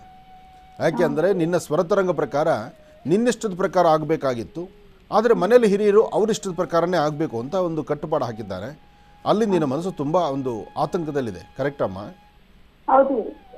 ಅದಕ್ಕೋಸ್ಕರ ನನ್ನ ಅಭಿಮತ ಇರೋದಿಷ್ಟೇ, ಅಪ್ಪ ಅಮ್ಮನ ಮಾತನ್ನೇ ಇಲ್ಲಿ ಆಲಿಸ್ಬೇಕು ನೀನು. ಯಾಕೆಂದರೆ ಅವರು ನಿನಗಾಗಿ ಆಯ್ಕೆ ಮಾಡುವಂತಹ ಒಳ್ಳೆಯವರನ್ನೇ ನೋಡಿರ್ತಾರೆ. ನಿನ್ನ ಮನಸ್ಸು ಸ್ವಲ್ಪ ಗಟ್ಟಿ ಮಾಡಿಕೊಂಡು ಅಪ್ಪ ಅಮ್ಮನಿಗೆ ನೀನು ಅಭಿಮತವಾಗಿ ಅವ್ರು ಹೇಳೋ ಥರ ನಡ್ಕೊಂಡ್ರೆ ಅತಿ ಶೀಘ್ರದಲ್ಲೇ ಕಾರ್ಯಸಿದ್ಧಿ ಆಗುತ್ತೆ. ಇಲ್ಲಿ ಮಾತ್ರ ದುಡುಕಿ ಯಾವ ತೀರ್ಮಾನ ತಂದ್ಕೋಬೇಡ. ಯಾಕೆಂದರೆ ಎಲ್ಲ ವಿಚಾರದಲ್ಲೂ ನಿಮಗೆ ಸ್ವತಂತ್ರ ಇದೆ. ಆದರೆ ಮದುವೆ ಎಂಬತಕ್ಕಂಥ ಆ ಸಿಹಿ ಸುದ್ದಿ ಮನೆಯಲ್ಲಿ ಪ್ರಸ್ತಾವನೆ ಆದರೆ ಅದಕ್ಕೆ ತಂದೆ ತಾಯಿಗೆ ಹೆಚ್ಚಿನ ಆಪ್ಷನ್ ಕೊಡಬೇಕು. ಅವರ ಮಾರ್ಗದರ್ಶನದಲ್ಲೇ ನಡೀಬೇಕು ನಾವು. ನಿನ್ನ ಸ್ವರತರಂಗ ಪ್ರಕಾರ ಇನ್ನು 4 ತಿಂಗಳು, ಮುಂದಿನ 4 ತಿಂಗಳಲ್ಲಿ ಜಾತಕದಲ್ಲಿ ಗುರು ಮತ್ತು ಚಂದ್ರ ಇರತಕ್ಕಂಥ ಆಸ್ಥಾನ ಚೆನ್ನಾಗಿದೆ, ಭಯಪಡಬೇಕಾದ್ದಿಲ್ಲ, ಕಾರ್ಯಸಿದ್ಧಿ ಆಗುತ್ತೆ. ಆದರೆ ನಾನು ಹೇಳಿರುವಂಥ ಈ ಸಣ್ಣ ಪುಟ್ಟ ಪರಿಹಾರಗಳನ್ನು ಮಾಡ್ಕೋ, ಹೆಚ್ಚಿನ ರೀತಿಯಲ್ಲಿ ಒಳ್ಳೆಯದಾಗತ್ತೆ. ಒಳ್ಳೆಯದಾಗಲಮ್ಮ. ಮಕ್ಕಳಿಗೆ ರಜಾ, ಹೆಣ್ಣು ಮಕ್ಕಳಿಗೂ ಸಹಿತ ಈಗೆಲ್ಲ ಥರದಲ್ಲೂ ಸ್ವಲ್ಪ ರಜಾ ಇರೋದ್ರಿಂದ, ಮಕ್ಕಳಿಗೆ ರಜಾ ಇರೋದ್ರಿಂದ ಅಲ್ಲಿ ಇಲ್ಲಿ ಹೊರಡೋದು ಬರಡೋದು, ಅಂದರೆ ಒಂದಷ್ಟು ತೀರ್ಥಕ್ಷೇತ್ರಗಳು ಪುಣ್ಯಕ್ಷೇತ್ರಗಳು ಎಲ್ಲ ಕಡೆ ಹೋಗ್ತಿದ್ದಾರೆ. ಇದ್ರ ಮಧ್ಯದಲ್ಲಿ ಹೆಣ್ಣು ಮಕ್ಕಳು ಮನೆಗಿದ್ದರೆ ನೋಡ್ಲಿಕ್ಕೆ ಚೆಂದ, ಹೆಣ್ಣು ಮನೆಗೊಬ್ಳಿದ್ದರೆ ಆ ಮನೆ ಅಂದವೇ ಅಂದ. ಆ ಹೆಣ್ಣು ಮಕ್ಕಳಿಗೆ ಒಂದು ಬಂಗಾರದ ಒಂದು ಆಭರಣ ಹಾಕಿದ್ರೆ ಅದು ಇನ್ನಷ್ಟು ಅಂದ. ಆ ಹೆಣ್ಣು ಮಕ್ಕಳಿಗೆ ಬಂಗಾರದ ಅಲಂಕಾರದ ಒಂದು ಆಭರಣಗಳು ಬೇಕಂದರೆ ಲಲಿತಾ ಜ್ಯುವೆಲರ್ಸ್ಗೆ ಬರಬೇಕು. ಯಾಕೆಂದರೆ ಅಲ್ಲಿ ಅಂತಹ ಒಂದು ಕಣ್ಣು ಕೋರೈಸುವಂತಹ ವಿಶೇಷವಾದಂಥ ಆಭರಣಗಳು ಅಲ್ಲಿದೆ. ಆಭರಣಗಳ ಮಳಿಗೆಗೆ ಬನ್ನಿ, ನಿಮಗಿಷ್ಟವಾಗಿರ್ತಕ್ಕಂತಹ ಗೋಲ್ಡ್ ತಗೊಳ್ಳಿ. ಆದರೆ ಇದು ಸರ್ಕಾರದಿಂದಾಗಲಿ ಅಥವಾ ಜೀಕರಣದಿಂದಾಗಲಿ ಕೊಡ್ತಕ್ಕಂಥದ್ದಲ್ಲ. ಪಾಕೆಟಲ್ಲಿ ಇರ್ತಕ್ಕಂಥ ದುಡ್ಡು ತೆಗಿಬೇಕು, ಒಳ್ಳೆ ಅಲಂಕಾರಕ್ಕೆ ಬೇಕಾಗಿರೋ ಒಡವೆಯನ್ನು ನಿಮಗೂ ನಿಮ್ಮ ಮಕ್ಕಳಿಗೂ ಕೊಡಿಸ್ಬೇಕು. ಲಲಿತಾ ಜ್ಯುವೆಲರ್ಸಲ್ಲಿ ಮಾತ್ರ ನಿಮ್ಗೆ ಇಷ್ಟವಾಗಿರುವಂಥ ಆಭರಣಗಳಿದೆ. ಒಳ್ಳೆಯದಾಗಲಿ. ಏನಪ್ಪ ಇವತ್ತು ಆಭರಣಗಳ ಬಗ್ಗೆ ಹೇಳಿದ್ರು ಅಂತ ತಿಳ್ಕೊಳ್ಬೇಡಿ. ಯಾಕೆಂದರೆ ರಜಾ ಅಲ್ವಾ, ಮಕ್ಕಳೆಲ್ಲ ಇದ್ದಾರೆ. ಅದನ್ನು ನೋಡಲಿಕ್ಕಾದರೂ ಒಂದು ಸತಿ ವಿಸಿಟ್ ಮಾಡಿ. ಯಾಕೆಂದರೆ ಒಳ್ಳೆ ಆಭರಣಗಳನ್ನು ಮಾಡುವಂತಹ ಆಭರಣಗಳು ತಯಾರು ಮಾಡೋದೇ ಒಂದು ವಿಧಾನ. ಆ ವಿಧಾನ ಕಣ್ಣು ಕೋರೈಸುವಂಥ ರೀತಿಯಲ್ಲಿರುತ್ತೆ. ಹಾಗೆ ಇನ್ನು ವೇಸ್ಟೇಜು ಮಜೂರಿ ಅದೆಲ್ಲ ಇರುತ್ತಲ್ಲ, ಅದು ಇರೋದ್ರೂ ಸ್ವಲ್ಪ ಕಡಿಮೆ ಅಂತ ಹೇಳ್ತಾರೆ. ಹಾಗಾಗಿ ಒಮ್ಮೆ ಭೇಟಿ ಕೊಡಿ. ಒಳ್ಳೆಯದಾಗಲಿ, ಶುಭವಾಗಲಿ. ಇನ್ನು ಮಕರ ರಾಶಿ. ಮಕರ ರಾಶಿ ಮಕರ ಲಗ್ನದಲ್ಲಿರ್ತಕ್ಕಂಥವ್ರಿಗೆ ಬುಧನ ಆಸ್ಥಾನ ಚೆನ್ನಾಗಿದೆ, ಗುರುವಿನ ಅನುಗ್ರಹ ಇದೆ, ಇಷ್ಟಾರ್ಥವನ್ನು ಸಿದ್ಧಿಪಡಿಸ್ಕೊಳ್ತಕ್ಕಂಥ ಯೋಗ ಫಲ ಇದೆ. ಇವತ್ತು ಮಕರ ರಾಶಿಯಲ್ಲಿರ್ತಕ್ಕಂಥವರು ದೂರ ಪ್ರಯಾಣ ಮಾಡಬೇಕು, ಒಂದು ಹೊಸತನವನ್ನು ಕಾಣಬೇಕು, ಹೊಸ ಬದುಕಿನ ನಡೀಬೇಕು, ಸಂತೋಷವಾಗಿರಬೇಕು ಎಂಬತಕ್ಕಂಥ ಚಿಂತನೆಯಲ್ಲಿದ್ದೀರಿ. ನಿಮ್ಮ ಚಿಂತನೆ ತಪ್ಪಲ್ಲ, ನೀವು ಅಂದುಕೊಂಡಿದ್ದು ತಪ್ಪಲ್ಲ, ಖಂಡಿತ ಹೆಚ್ಚಿನ ಯಶಸ್ಸಿದೆ. ಹಾಗೆ ಏನೇ ಅಂದುಕೊಂಡ್ರೂ ಅದರ ಫಲಾಫಲಗಳನ್ನು ಸಿದ್ಧಿಪಡಿಸ್ಕೊಳ್ಳುವಂಥ ಯೋಗಫಲ ನಿಮ್ಮದಾದ್ರಿಂದ ತಾವು ಭಯಪಡ್ದಿರ ಧೈರ್ಯವಾಗಿ ಒಂದು ಹೆಜ್ಜೆ ಮುಂದೆ ಹಾಕಿ. ಹಾಗೆ ಮಾಡುವ ಕಾಯಕವನ್ನು ಮತ್ತಷ್ಟು ಅರ್ಥಪೂರ್ಣವಾಗಿ ಇಷ್ಟಾರ್ಥವನ್ನು ಸಿದ್ಧಿಪಡಿಸ್ಕೊಳ್ತಕ್ಕಂಥ ಯೋಗಫಲ ಆದ್ದರಿಂದ ಯಾವುದಕ್ಕೂ ಅಂಜಬೇಕಾದಿಲ್ಲ. ಕುಲದೇವರನ್ನ ಪ್ರಾರ್ಥನೆ ಮಾಡಬೇಕು, ಮಹಾಗಣಪತಿ ಆರಾಧನೆ ಮಾಡಬೇಕು, ಅಥವಾ ನಿಮ್ಮ ಮನೆಯಲ್ಲಿರ್ತಕ್ಕಂತಹ ಯಾವುದೇ ಒಂದು ಸಮಸ್ಯೆಗಾದರೂ ಒಂದು ಪರಿಹಾರವನ್ನು ಹುಡ್ಕೊಳ್ಳೋದಕ್ಕೋಸ್ಕರ ಇವತ್ತು ಪ್ರಸನ್ನಾಂಜನೇಯ ಸ್ವಾಮಿಯನ್ನು ಮನೋಜವಂ ಮಾರುತಾತ್ಮಜ ಪ್ರಸನ್ನಾಂಜನೇಯ ಸ್ವಾಮಿಯನ್ನು ನೀವು ಆರಾಧನೆ ಮಾಡಿದ್ರೆ ಖಂಡಿತ ಹೆಚ್ಚಿನ ಫಲ ಸಿದ್ಧಿಪಡಿಸ್ಕೊಳ್ತೀರಿ. ಮಕರ ರಾಶಿ ಮಕರ ಲಗ್ನದಲ್ಲಿರ್ತಕ್ಕಂಥವರು ಹನುಮನ ಪ್ರಾರ್ಥನೆ ಮಾಡ್ತಕ್ಕಂಥದ್ದು, ಶ್ರೀರಾಮ ಜಯ ರಾಮ ಜಯ ಜಯ ರಾಮ ಎಂಬತಕ್ಕಂಥ ರಾಮನಾಮವನ್ನು ಪಠನೆ ಮಾಡ್ತಕ್ಕಂಥದ್ದು ಮಾಡೋದ್ರಿಂದ ಮತ್ತಷ್ಟು ವಿಶೇಷವಾದ ಫಲವನ್ನೇ ಸಿದ್ಧಿಪಡಿಸ್ಕೊಳ್ತೀರಿ. ಒಳ್ಳೆಯದಾಗಲಿ, ಶುಭವಾಗಲಿ. ಇನ್ನು ಕುಂಭರಾಶಿ.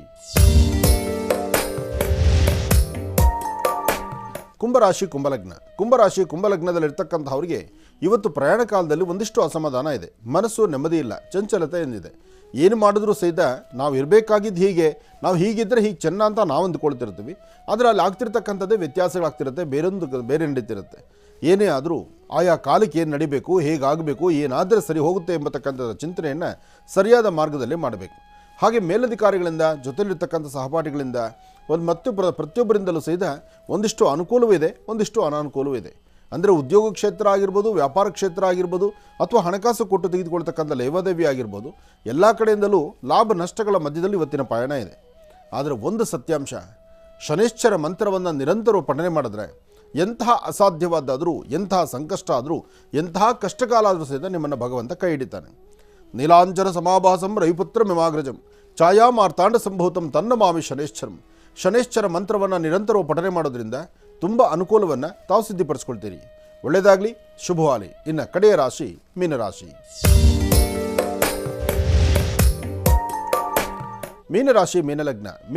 ಮೀನಲಗ್ನದಲ್ಲಿರ್ತಕ್ಕಂಥವರಿಗೆ ಬುಧನ ಆಸ್ಥಾನ ಚೆನ್ನಾಗಿದ್ದು ಗುರುವಿನ ಅನುಗ್ರಹ ಇದೆ. ಗುರುವಿನ ಅನುಗ್ರಹ ಇರೋದ್ರಿಂದಲೇ ಇಷ್ಟಾರ್ಥವನ್ನು ಸಿದ್ಧಿಪಡಿಸ್ಕೊಳ್ತೀರಿ. ಹೊಸದಾದಂಥ ಕೆಲವು ವಸ್ತುಗಳನ್ನು ತಗೊಳ್ಳುವಂಥದ್ದು, ಆರ್ಥಿಕ ಪರಿಸ್ಥಿತಿಯಲ್ಲಿ ಅಭಿವೃದ್ಧಿಯನ್ನು ಕಾಣುವಂಥದ್ದು, ಭೂಮಿಗೆ ಸಂಬಂಧಪಟ್ಟ ವಿಚಾರದಲ್ಲಿ ಲಾಭವನ್ನು ಗಳಿಸ್ತಕ್ಕಂಥದ್ದು, ಮನೆಯಲ್ಲಾಗಲಿ ಮನಸ್ಸಲ್ಲಾಗಲಿ ಒಂದು ದೃಢವಾದ ಸಂಕಲ್ಪವನ್ನು ಮಾಡ್ತಕ್ಕಂಥದ್ದು, ಫಲಾಫಲಗಳನ್ನು ಸಿದ್ಧಿಪಡಿಸ್ಕೊಳ್ತಕ್ಕಂಥ ಯೋಗ ಫಲ ನಿಮ್ಮದಾದ್ರಿಂದ ಯಾವುದಕ್ಕೂ ಅಂಜಬೇಕಾದ್ದಿಲ್ಲ, ಭಯಪಡಬೇಕಾದ್ದಿಲ್ಲ. ಧೈರ್ಯವಾಗಿ ಒಂದು ಹೆಜ್ಜೆ ಮುಂದೆ ಹಾಕಿ ಲಾಭವನ್ನೇ ಗಳಿಸ್ತೀರಿ. ಹಾಗೆ ಇವತ್ತು ನೀವು ಮಾಡಬೇಕಾಗಿರ್ತಕ್ಕಂಥದ್ದು ಮನೆ ದೇವರ ಪ್ರಾರ್ಥನೆ, ಹಾಗೆ ಕಂದು ಬಣ್ಣದ ಗೋಮಾತೆಯ ಒಂದು ಕೃಪಾಶೀರ್ವಾದ ಪಡಿತಕ್ಕಂಥದ್ದು, ಅಂದರೆ ಗೋಗ್ರಾಸ ಕೊಡ್ತಕ್ಕಂಥದ್ದು, ಹಾಗೆ ಸಾಧ್ಯವಾದರೆ ಪಶು ಪಕ್ಷಿ ಪ್ರಾಣಿಗಳಿಗೆ ಆಹಾರವನ್ನು ಉಣಬಡಿಸ್ತಕ್ಕಂಥದ್ದು. ಈ ಪ್ರಕಾರವಾದಂಥ ಅನುಷ್ಠಾನವನ್ನು ಮಾಡಿದ್ದೇ ಆದರೆ ನಿಮ್ಮ ರಾಶಿಯಲ್ಲಿ ಸಾಕಷ್ಟು ಲಾಭವನ್ನು ತಂದುಕೊಳ್ತೀರಿ. ಏನೇ ಮಾಡಿದ್ರೂ ಮಹಾವಿಷ್ಣು ಪ್ರಾರ್ಥನೆ ಮಾತ್ರ ತಾವು ಬಿಡೋಂಗಿಲ್ಲ. 2 ತುಳಸಿ ದಳವನ್ನು ವಿಷ್ಣು ಪಾದ ಮೇಲಿಟ್ಟು ಓಂ ನಮೋ ನಾರಾಯಣಾಯ ಎಂಬತಕ್ಕಂಥ ಶ್ರೀಮನ್ನಾರಾಯಣನ ಮಹಾಮಂತ್ರವನ್ನು ಪಠನೆ ಮಾಡಿದ್ರೆ ಮತ್ತಷ್ಟು ಲಾಭವನ್ನು ಸಂತೋಷವಾಗಿ ಗಳಿಸ್ತೀರಿ. ಒಳ್ಳೆಯದಾಗಲಿ, ಶುಭವಾಗಲಿ. ಬನ್ನಿ, ಮತ್ತೊಬ್ಬರು ಕಾಲರ್ ರೆಡಿಯಾಗಿದ್ದಾರೆ, ಅವರ ಮಾತನ್ನು ಆಲಿಸೋಣ, ಸಮಸ್ಯೆಗೊಂದು ಪರಿಹಾರವನ್ನು ಕೊಡೋಣ. ಹಲೋ ಹಲೋ ಸರ್, ಗುರುಜಿ ನಮಸ್ಕಾರ. ಗುರುಜಿ ನಮಸ್ತೆ ತಾಯಿ, ಹೇಳಮ್ಮ. ಗುರುಜಿ, ನನ್ನ ಮದುವೆ ಆಗಿ 17 ವರ್ಷ ಆಗೈತೆ ಗುರುಜಿ. ಅವರು ಗೌರ್ಮೆಂಟ್ ಅಫಿಷಿಯಲ್, ನಮ್ಮ ಅಮ್ಮನ ತಮ್ಮನೇ. ಕರ್ಕೊಂಡು ಹೋಗ್ತೀನಿ ಅಂತಾರೆ, ಊರಿಗೆ ಕರ್ಕೊಂಡು ಹೋಗಲ್ಲ, ಏನಿಲ್ಲ ಗುರುಜಿ. ಇಲ್ಲಿ ಬರ್ತೀನಿ ಅಂತಾರೆ, ಬರೋದಿಲ್ಲ. ನಾನೀಗ ಹೋಗಕ್ಕೂ ಬಿಡಲ್ಲ ಗುರುಜಿ. ಅವರು ಬರೀ ಇದೇ ತರ ಬರೀ ಪಂಚಾಯತಿ ಇದು ಹಿಂಗೆ ಮಾಡ್ಬಿಟ್ಟು ಈಗ ಇನ್ನೊಂದು ಮದ್ವೆ ಮಾಡ್ಕೊಂಡಾರೆ ಗುರುಜಿ. ನನ್ನ ಕಡೆ ತಿರುಗಿನೂ ನೋಡಲ್ಲ ಗುರುಜಿ. ಅವರು 17 ವರ್ಷ ಆಗಿದೆಯಮ್ಮ? 17 ವರ್ಷ ಆಗಿದೆ ಗುರುಜಿ. ರಿಲೇಷನ್ ಬೇರೆ ನೋಡು, ಕೇಸು ಕೋರ್ಟು ಅಂತೆಲ್ಲ ಹೋದ್ರೆ ಮುಂದೆ ಹೆಣ್ಮಕ್ಳು ಜೀವನ ಅಂತ ಅಪ್ಪಾಜಿ ಅಮ್ಮನೇ ಇಟ್ಕೊಂಡು ನೋಡ್ಕೊಂತಿದಾರೆ ಗುರುಜಿ. ನನ್ನ ಇವತ್ತಿನವರೆಗೂ ಅವ್ರು ತಿರುಗಿ ನೋಡ್ತಿಲ್ಲ ಗುರುಜಿ. ನನ್ನ ಹುಚ್ಚತನ ಅಲ್ವಮ್ಮ ಇದು? ನೀನೇನು ಓದಿದ್ಯಮ್ಮ? ನಾನು ಜೆಒಸಿ ಫಸ್ಟ್ ಕ್ಲಾಸಲ್ಲಿ ಪಾಸ್ ಆಗಿದ್ದೀನಿ ಗುರುಜಿ. ಏನಮ್ಮ, ನೀನಾದರೂ ವಿದ್ಯಾವಂತೆ. ಅಪ್ಪ ಅಮ್ಮ ಅಂತೂ ಮರ್ಯಾದೆ ಪ್ರಶ್ನೆ ಅದು ಇದು 100 ಕತೆ ಹೇಳಿದ್ರು. ನೀನು ಆಲೋಚನೆ ಮಾಡಬೇಕಲ್ವ, ನಿನ್ನ ಗಂಡ, ನಿನ್ನ ಮನೆ, ನಿನ್ನ ಪರಿಸರ ಸಾಲದಕ್ಕೆ ಸರ್ಕಾರಿ ಕೆಲಸ ಅಂತ ಬೇರೆ ಹೇಳ್ತಿದ್ಯಾ ಆತಂದು. ಆದರೂ ಅವ್ರಿಗೆ ಎಷ್ಟು ಧೈರ್ಯನಮ್ಮ? ಸರ್ಕಾರಿ ಕೆಲಸದಲ್ಲಿದ್ದು 2ನೇ ಮದುವೆ ಮಾಡ್ಕೊಳ್ಳೋ ಅವಕಾಶನೇ ಇಲ್ಲ. ನೀನು ಮೊದಲೇ ಹೆಂಡತಿ ಗಟ್ಟಿಯಾಗಿದ್ಯಾ? ಡಿವರ್ಸ್ನು ಕೊಟ್ಟಿಲ್ಲ ಗುರುಜಿ. ನನ್ನ ಜೀವನಕ್ಕೂ ಏನು ಇವತ್ತಿಗೂ 10 ರೂಪಾಯಿ ಕೊಟ್ಟಿಲ್ಲ ಗುರುಜಿ. ರಿಲೇಷನ್ ಬಿಡು, ಇವತ್ತಲ್ಲ ನಾಳೆ ಸರಿ ಹೋಗುತ್ತೆ ಅಂತ ಸುಮ್ಮನೆ ಇದ್ದೀನಿ. ನಿನ್ನ ಸಂತಾನ ಇದೆಯಾ? ಮಕ್ಕಳಿದ್ಯಾ? ಇಲ್ಲ ಗುರುಜಿ, ನನಗೆ ಏನಿಲ್ಲ. ನನ್ನ ಹತ್ರ ಬರೋದಿಲ್ಲ ಗುರುಜಿ. ಅವ್ರು ಯಾವಾಗೋ ಒನ್ ಟೈಮ್ ಬರ್ತಾರೆ ಹೋಗ್ತಾರೆ ಗುರುಜಿ. ನೋಡು, ಇದಕ್ಕೆ ತಿಥಿ ವಾರ ನಕ್ಷತ್ರ ಯೋಗ ಕರಣ ಏನೂ ಬೇಡ. ನಿನ್ನ ಗಂಡ ಎಲ್ಲಿದ್ದಾನೋ ಅಲ್ಲಿ ನೀನು ಬ್ಯಾಗ್ ತಗೋ, ನೀನು ಬಟ್ಟೆ ಇಟ್ಕೋ. ಅಪ್ಪ ಅಮ್ಮ ಏನಾದ್ರು ಬೇಡ ಹಾಗೆ ಹೀಗೆ ನಮ್ಮ ರಿಲೇಷನ್ ಗೊತ್ತಾಗ್ಬಿಡುತ್ತೆ, ನಮ್ಮ ಅಂತನೂ ಗೊತ್ತಾಗ್ಬಿಡುತ್ತೆ ಅಂದರೆ ಇಲ್ಲಿವರೆಗೂ ನೀನು ಮಾಡ್ಕೊಡೋ ದಡ್ಡ ಕೆಲಸನೇ ಸಾಕು. ಯಾವುದೇ ಒಂದು ಹೆಣ್ಣಾಗ್ಲಿ ಎಲ್ಲಿ ಬದುಕಬೇಕಮ್ಮ? ಗಂಡು ಮನೆಯಲ್ಲೇ ಬದುಕಬೇಕು ಗುರುಜಿ. ನಾನೊಂದು ಮಾತು ಹೇಳ್ತೀನಿ ಕೇಳು. ಅಪ್ಪ ಅಮ್ಮ ನೀನು ಊಟ ಹಾಕ್ಬೋದು, ಬಟ್ಟೆ ಕೊಡಿಸ್ಬೋದು, ಆದ್ರೆ ಗಂಡ ಇರ್ಬೇಕಾಗಿರ್ತಕ್ಕಂಥ ರೀತಿ ನಿಮ್ಮ ದಾಂಪತ್ಯ ಜೀವನ ಅದನ್ನ ಅಪ್ಪ ಅಮ್ಮ ಕೊಡ್ಲಿಕ್ಕಾಗತ್ತಾ? ಆಗಲ್ಲ ಗುರುಜಿ. ನಾನು ತುಂಬಾ ಟ್ರೈ ಮಾಡ್ತಾ ಇದೀನಿ ಗುರುಜಿ. ಎಷ್ಟು ಟ್ರೈ ಮಾಡ್ತಾ ಇದೀನಿ. ಅವ್ರ ಹತ್ರ ಇರ್ಬೇಕು, ಹೋಗ್ಬೇಕಂತ. ಅಲ್ಲಿ ಹೋದ್ರೆ ಸಾಕು ಗುರುಜಿ. ನಾನು ಹೋಗಿದ ತಕ್ಷಣ ಅವ್ರು ಅಲ್ಲಿ ಇರೋದಿಲ್ಲ ಗುರುಜಿ. ನಾನು ವಾರ 15 ದಿನ ಫಸ್ಟ್ ಸೊಂಡೂರಲ್ಲಿ ಡ್ಯೂಟಿ ಮಾಡ್ತಿದ್ರು ಗುರುಜಿ. 6 ತಿಂಗಳು ಒಬ್ಳು ಇದ್ದೀನಿ ಗುರುಜಿ. ನಾನು ಹೋಗಿದ ತಕ್ಷಣ ಅವ್ರು ಹಂಗೆ ರಿಟರ್ನ್ ಎಲ್ಲಿ ಬೇಕು ಅಲ್ಲೇ ಹೋಗೋದು, ಎಲ್ಲಿ ಬೇಕು ಅಲ್ಲೇ ಇರೋದು, ಈ ತರ ಮಾಡ್ತಾರೆ ಗುರುಜಿ. ಬರ್ತೀನಿ ಅಂತಾರೆ, ಬರಲ್ಲ ಗುರುಜಿ. ನಾನೊಂದು ಮಾತು ಹೇಳ್ತೀನಿ ಕೇಳು. ಅವ್ರು ಎಲ್ಲೇ ಡ್ಯೂಟಿ ಮಾಡಲಿ, ಅವ್ರು ಡ್ಯೂಟಿ ಮಾಡ್ತಾರಲ್ಲ, ಹೋಗಿ ಆಫೀಸ್ ಹತ್ರ ಕೂತ್ಕೋ, ತಪ್ಪೇನಿಲ್ಲ. ನಾನು ಈ ಮಾತು ಇಲ್ಲಿ ಕೂತ್ಕೊಂಡು ಹೇಳಬಾರ್ದು, ಆದರೂ ಹೇಳ್ತಿದ್ದೀನಿ. ಒಂದು ಹೆಣ್ಮಗಳ ಜೀವನ 17 ವರ್ಷ ನೀನು ಜೀವನ ಮಾಡಿ ನಿನ್ನ ದಡ್ಡತನ ನಿನ್ನ ಜಾಗಕ್ಕೆ ಇನ್ನೊಬ್ರು ಬರೋ ತನಕ ಸುಮ್ಮನೆ ಇದ್ದು ಇವತ್ತಿನ ದಿವಸ ನೀನು ಹಾರಾಡ್ತಾ ಇರ್ತಕ್ಕಂಥದ್ದು, ಹೋರಾಡೋದು, ಇದು ದೊಡ್ಡ ತಪ್ಪು ಅನ್ಸಲ್ವಮ್ಮ? ನೀವು ಫಸ್ಟ್ ಆಫ್ ಆಲ್ ಅವಕಾಶ ಕೊಟ್ಟಿದ್ದೆ ತಪ್ಪು ಅಲ್ಲ ಗುರುಜಿ. ಮದ್ವೆ ಮಾಡ್ಕೊಂಡ್ 3 ತಿಂಗಳಿಗೆನೆ ಅವರು ನನಗೆ ಗೊತ್ತಿಲ್ದಂಗೆ ಮದ್ವೆ ಮಾಡ್ಬಿಟ್ಟಾರೆ ಗುರುಜಿ. ಸರಿ ಆಯ್ತು, ಆದ್ರೆ ಆಗ್ಲಿ, ಇಬ್ಬರನ್ನು ಇಟ್ಕೊಂಡಿರ್ತೀನಿ ಅಂತ ಸ್ಟೇಷನ್ ಅಲ್ಲೆಲ್ಲ ಬರ್ಕೊಟ್ಟಾರೆ ಗುರುಜಿ. ಅವರು ಬರ್ಕೊಟ್ರು ಈ ತರ ಮಾಡ್ತಾ ಇದಾರೆ ಗುರುಜಿ. ನಿನಗೆ ಬರ್ದಿರೋದು ಬೇಡ, ಕೊಟ್ಟಿರೋದು ಬೇಡ. ಈ ವಿಚಾರದಲ್ಲಿ ಮೋಸ ಮಾಡೋದು ನಿಮ್ಮ ತಂದೆ ತಾಯಿನೂ ಮೋಸ ಮಾಡಿದ್ದಾರೆ ನಿಂಗೆ. ಸರಿ ಗುರುಜಿ. ನೀನು ಮದುವೆ ಮಾಡ್ಕೊಟ್ಟ ತಕ್ಷಣ ನಿಮ್ಮ ಅಪ್ಪ ಅಮ್ಮ ಕರ್ಕೊಂಡೋಗಿ ಅಲ್ಲಿ ಬಿಡಬೇಕಾಗಿತ್ತು. ನೀನು ಇಲ್ಲಿ ಬದುಕಬೇಕು, ಇಲ್ಲೇ ಇರು ನೀನು ಅಂತ. ಯಾವಾಗ ಕಟ್ಕೊಂಡು ಹೆಂಡ್ತಿ ಮನೆಗೆ ಇರೋದಿಲ್ಲ, ಈಗ ನೀವು ತವ್ರ ಮನೆಗೆ ಬಂದು ಸೇರ್ಕೊಂಡಿರ್ತೀರಿ. ಅವ್ರೇನು ಮಾಡ್ತಾರೆ, ನನ್ನ ಜೀವನಕ್ಕೆ ಬೇರೆ ದಾರಿ ಇಲ್ಲ, ನನಗೆ ಹಂಗಿದೆ ಹಿಂಗಿದೆ, ನನಗೆ ಆ ಕಷ್ಟ ಇದೆ, ಅಡುಗೆ ಮಾಡೋರಿಲ್ಲ ಅಂತೇಳಿ ಇನ್ನೊಂದು ಸವಾಸ ಕೊಟ್ಟೋಗ್ತಾರೆ. ಆದರೂ ಮಾಡಿರೋದು ತಪ್ಪು. ಅವರು ಅಪ್ಪಾಜಿ ಅಮ್ಮನೇ ನನಗೆ ಮೋಸ ಮಾಡ್ಬಿಟ್ಟು ಗುರುಜಿ, ಇವು ಏನೋ ದುಡ್ಡು ಕಾಸಿನಲ್ಲಿ ಮೋಸ ಮಾಡಿ ಅವ್ರನ್ನ ಅವ್ರ ಸ್ವಂತ ಅಕ್ಕನ ಮಗಳನ್ನೇ ನಮಗೆ ಯಾರಿಗೂ ಗೊತ್ತಿಲ್ದಂಗೆ ನನ್ನ ಮದ್ವೆ ಆಗಿ 3 ತಿಂಗಳಾದ್ಮೇಲೆ ಅವಳು ಮದ್ವೆ ಮಾಡಿದ್ದಾರೆ ಗುರುಜಿ. ಏನೇ ಆದ್ರೂ ಮೊದಲನೇ ಮದುವೆ ನಿಂದೆ ತಾನೆ? ನಂದೇ. ನೀನೆ 4 ಗೋಡೆ ಮಧ್ಯದಲ್ಲಿ ಸ್ಕ್ರೀನ್ ಹಾಕೊಂಡು ಮದುವೆ ಆಗಿಲ್ಲ, ಸಭೆ ಸಮಾರಂಭದಲ್ಲಿ ಎಲ್ಲರ ಸಮ್ಮುಖದಲ್ಲಿ ಮದುವೆ ಆಗಿದೆಯಲ್ವಾ? ಹೌದು ಗುರುಜಿ. ಮತ್ತೆ ಹೀಗಿದ್ಮೇಲೆ ಹೆದರ್ಬೇಡ. ನೀನು ಯಾವತ್ತಿದ್ರು ನಿಂದೇ ರಾಜ್ಯ, ನೀನ್ ಚೆನ್ನಾಗಿರ್ಬೇಕು. ಆದ್ರೆ ನೀನ್ ದೊಡ್ಡ ಶಿಖಾಮಣಿ 17 ವರ್ಷ ದೂರ ಇದ್ಯಾ ನೀನು. ಇನ್ನಾದ್ರೂ ಜೀವನದಲ್ಲಿ ಒಂದಾಗ್ಲಿ. ಸರಿ ಇಲ್ಲ ಗುರುಜಿ, ನನಗೆ ಒಂದಿನ ಚೆನ್ನಾಗಿದ್ರೆ ಒಂದಿನ ಚೆನ್ನಾಗಿರಲ್ಲ ಗುರುಜಿ. ನಿನಗೆ ಹೇಗೆ ಚೆನ್ನಾಗಿರ್ತದೆ ಗುರುಜಿ? ನನಗೆ ನಾನು ಹೇಳೋದು ಅರ್ಥ ಮಾಡ್ಕೋ. ಮನಸ್ಸಿಗಿನ ದೊಡ್ಡದು ಮತ್ತೊಂದಲ್ಲ. ನಿನಗೆ ಮನಸ್ಸು ಈಗ ನಿನಗೆ ಮೃಷ್ಟಾನ್ನ ಊಟ ಕೊಟ್ಟು ನೀನು ಪ್ರತ್ಯೇಕವಾಗಿ ಇಡೋದಕ್ಕಿನ್ನ ಗಂಜಿ ಕುಡಿದ್ರು ಗಂಡದ ಮನೇಲಿ ಗಂಜಿ ಕುಡಿದ್ರೆ ಅದು ನಿಂಗೆ ತೃಪ್ತಿ ಅನ್ಸಲ್ವಮ್ಮ? ತೃಪ್ತಿ ಅನ್ಸುತ್ತೆ ಗುರುಜಿ. ಅವರು ಆತರ ಮಾಡಿ ಅಪ್ಪ ಅಮ್ಮನು ನನ್ ಕೈ ಬಿಟ್ಟಿದ್ರೆ ನಾನು ಎಲ್ಲಿ ಹೋಗ್ಬೇಕಿತ್ತು ಗುರುಜಿ? ಅಪ್ಪ ಅಮ್ಮ ನೀನು ಕೈ ಬಿಡಲ್ಲ, ಯಾಕೆಂದ್ರೆ ಅವ್ರು ಹೆತ್ತಿದ್ದಾರೆ, ಅವ್ರು ಕೈ ಬಿಡೋ ಜನ ಅಲ್ಲ. ಹಾಗಂತ ನೀನು ಮೋಸಕ್ಕೊಳಗಾಗಿದ್ಯಾ? ಇದು ನೀನು ಕಲ್ತ್ಕೋಬೇಕಾಗಿದ್ದಂತ ಬುದ್ಧಿ ಇತ್ತು ಇಲ್ಲಿ. ನೀನು ತಪ್ಪುದಾರಿ ತುಳಿದು ನಾಳೆ ಹೊರಟಿದೀನಿ, ಹೋಗ್ಬೇಕು, ಅಲ್ಲಿ ಇರ್ಬೇಕಂತ ಹೋದ್ರೆ ಚೆನ್ನಾಗಿರ್ತೀನ ಗುರುಜಿ. ನೀನ್ ಚೆನ್ನಾಗಿರ್ತೀಯ, ಏನೇ ಕಷ್ಟ ಬರಲಿ ನೋಡು, 4 ದಿವಸ ಬರಲ್ಲ, 1 ತಿಂಗಳು ಬರಲ್ಲ, 2 ತಿಂಗಳು ಬರಲ್ವಾ, ಅವ್ರು ಎಲ್ಲಿ ಮನೆ ಮಾಡಿದ್ರು ಆ ಮನೇಲಿರು, ಆ ಮನೇಲಿರು. ಅವ್ರು ಎಲ್ಲಿ ಉದ್ಯೋಗ ಮಾಡ್ತಾರೋ ಅಲ್ಲಿ ಹೋಗು ಗುರುಜಿ. ನೀನು ಧೈರ್ಯವಾಗಿರು. ಇನ್ನಾದ್ರೂ ನೀನು ಹೋರಾಡು, ನೀನಾದ್ರೂ ನಿನ್ನ ಸಂಸಾರ ನೀನು ಉಳಿಸ್ಕೋ. ಅವರು ಇನ್ನೊಬ್ರು ಏಂತಿ ಗುರುಜಿ ಬರೀ ಮಾಟ ಮಂತ್ರ ಗುರುಜಿ. ನನಗೆ ಅವ್ರು 100 ಮಾಟ ಮಂತ್ರ ಮಾಡ್ಲಿ, ನಿಂಬೆ ಹಣ್ಣು ತಗೊಂಬರ್ಲಿ, ಬೂದ್ ಕುಂಬಳಕಾಯಿ ತಗೊಂಬರ್ಲಿ, ಮನೆ ಹತ್ರ ಬಂದು ತೆಂಗಿನಕಾಯಿ ಹೊಡಿಲಿ, ನೀನು ತಲೆ ಕೆಡಿಸ್ಕೋಬೇಡ. ನೋಡು, ಒಂದು ರಹಸ್ಯ ಹೇಳ್ತೀನಿ ಕೇಳು. ನಿನಗೆ ಮಾಟ ಮಂತ್ರ ತಗಲಲ್ಲ, ನಿನ್ನ ಸ್ವರತರಂಗ ಪ್ರಕಾರ ನಿನಗೆ ಮಾಟ ಮಂತ್ರ ತಗಲಲ್ಲ. ಯಾಕೆ ಅಂದ್ರೆ ನಿನ್ನ ಎಡಗಡೆ ಕಂಕಳ ಹತ್ರ ನಿಂಗೊಂದು ಹುಟ್ಟು ಮಚ್ಚೆ ಇದೆ. ಇದೆ ಗುರುಜಿ. ಅಲ್ವಮ್ಮ? ಐತೆ ಗುರುಜಿ. ಆ ಹುಟ್ಟು ಮಚ್ಚೆ ಇರೋದ್ರಿಂದ ನಿನ್ನ ಮೇಲೆ ಮಾಟ ಮಂತ್ರ ಮಾಡಿದ್ರೆ ಆಗಲ್ಲ. ನಿನ್ನ ಮನೆ ಮುಂದೆನೇ ತಗೊಂಬಂದು ಹಾಕಿದ್ರು ನಿನಗೇನೂ ಆಗಲ್ಲ. ನೀನು ಧೈರ್ಯವಾಗಿರು, ನಾಳೆಯಿಂದ ನಿನ್ನ ಗಂಡನ ಮನೇಲಿ ಇರು, ಒಳ್ಳೇದಾಗಲಿ. ಈ ದಿನದ ಕಾರ್ಯಕ್ರಮದಲ್ಲಿ ಅಮೂಲ್ಯವಾಗಿರ್ತಕ್ಕಂತಹ ಒಂದಷ್ಟು ವಿಚಾರಗಳು, ಸಂಸಾರ, ಸಂಸ್ಕೃತಿ ಎಲ್ಲವೂ ಸರಿಯೇ. ಎಷ್ಟೋ ಕುಟುಂಬಗಳಲ್ಲಿ ಬರ್ತಕ್ಕಂತಹ ಇಂತಹ ನ್ಯೂನ್ಯತೆಗಳಿದೆ. ಇಷ್ಟಕ್ಕೆ ಮುಂಚೆ ಕರೆ ಮಾಡಿದ್ಲಲ್ಲ ತಾಯಿ, ನೋಡಿ ಆ ಸಮಸ್ಯೆಗೆ ಯಾರೊಬ್ಬರಾದರೂ ಸಹಿತ ಕಣ್ಣೀರು ಹಾಕಲೇಬೇಕಾಗತ್ತೆ. ಇಲ್ಲಿ ಒಂದು ವಿಚಾರ ಸ್ಪಷ್ಟೀಕರಿಸುವಂಥದ್ದಿದೆ. ನಾವು ಬರುವ ಕರೆಗೆ ಒಬ್ಬರನ್ನ ನೋಡಿ ನಾವು ತೀರ್ಮಾನ ಕೊಡಲಿಕ್ಕೆ ಬರೋದಿಲ್ಲ. ಸರಿ ತಪ್ಪುಗಳ ಸರಿಯಾದ ಆಲೋಚನೆ ನಾವು ಎರಡೂ ಕಡೆ ಮಾಡಬೇಕಾಗಿ ಬರುತ್ತೆ. ಆದರೆ ಒಂದು ಹೆಣ್ಣನ್ನು ಮದುವೆ ಆಗಿ ಮತ್ತೊಂದು ಹೆಣ್ಣಿನ ಜೊತೆ ನಾನು ಇರ್ತೀನಿ, ಇನ್ನೊಬ್ಬರನ್ನ ಮದುವೆ ಆಗ್ತೀನಿ ಅಂದರೆ ಅದು ಅಕ್ಷಮ್ಯ ಅಪರಾಧ ಆಗುತ್ತೆ. ಹಾಗೆ ಮದುವೆ ಆಗಬೇಕಾದ್ರೆ ಎರಡೂ ಕಡೆ ಸರಿಯ ಒಂದು ಸಮಿತಿಗಳು ಬೇಕು, ಎರಡೂ ಕಡೆನೂ ಒಪ್ಪಿಗೆ ಇರಬೇಕು, ಅಥವಾ ಆದರೂ ಸಹಿತ ಕಾನೂನಲ್ಲಿ ತಪ್ಪು ಅಂತೆಲ್ಲ ಹೇಳುತ್ತೆ. ಹೀಗಿರುವಾಗ 17 ವರ್ಷ ಅಬ್ಬಾ ಹೇಗೆ ಸಾಧ್ಯ?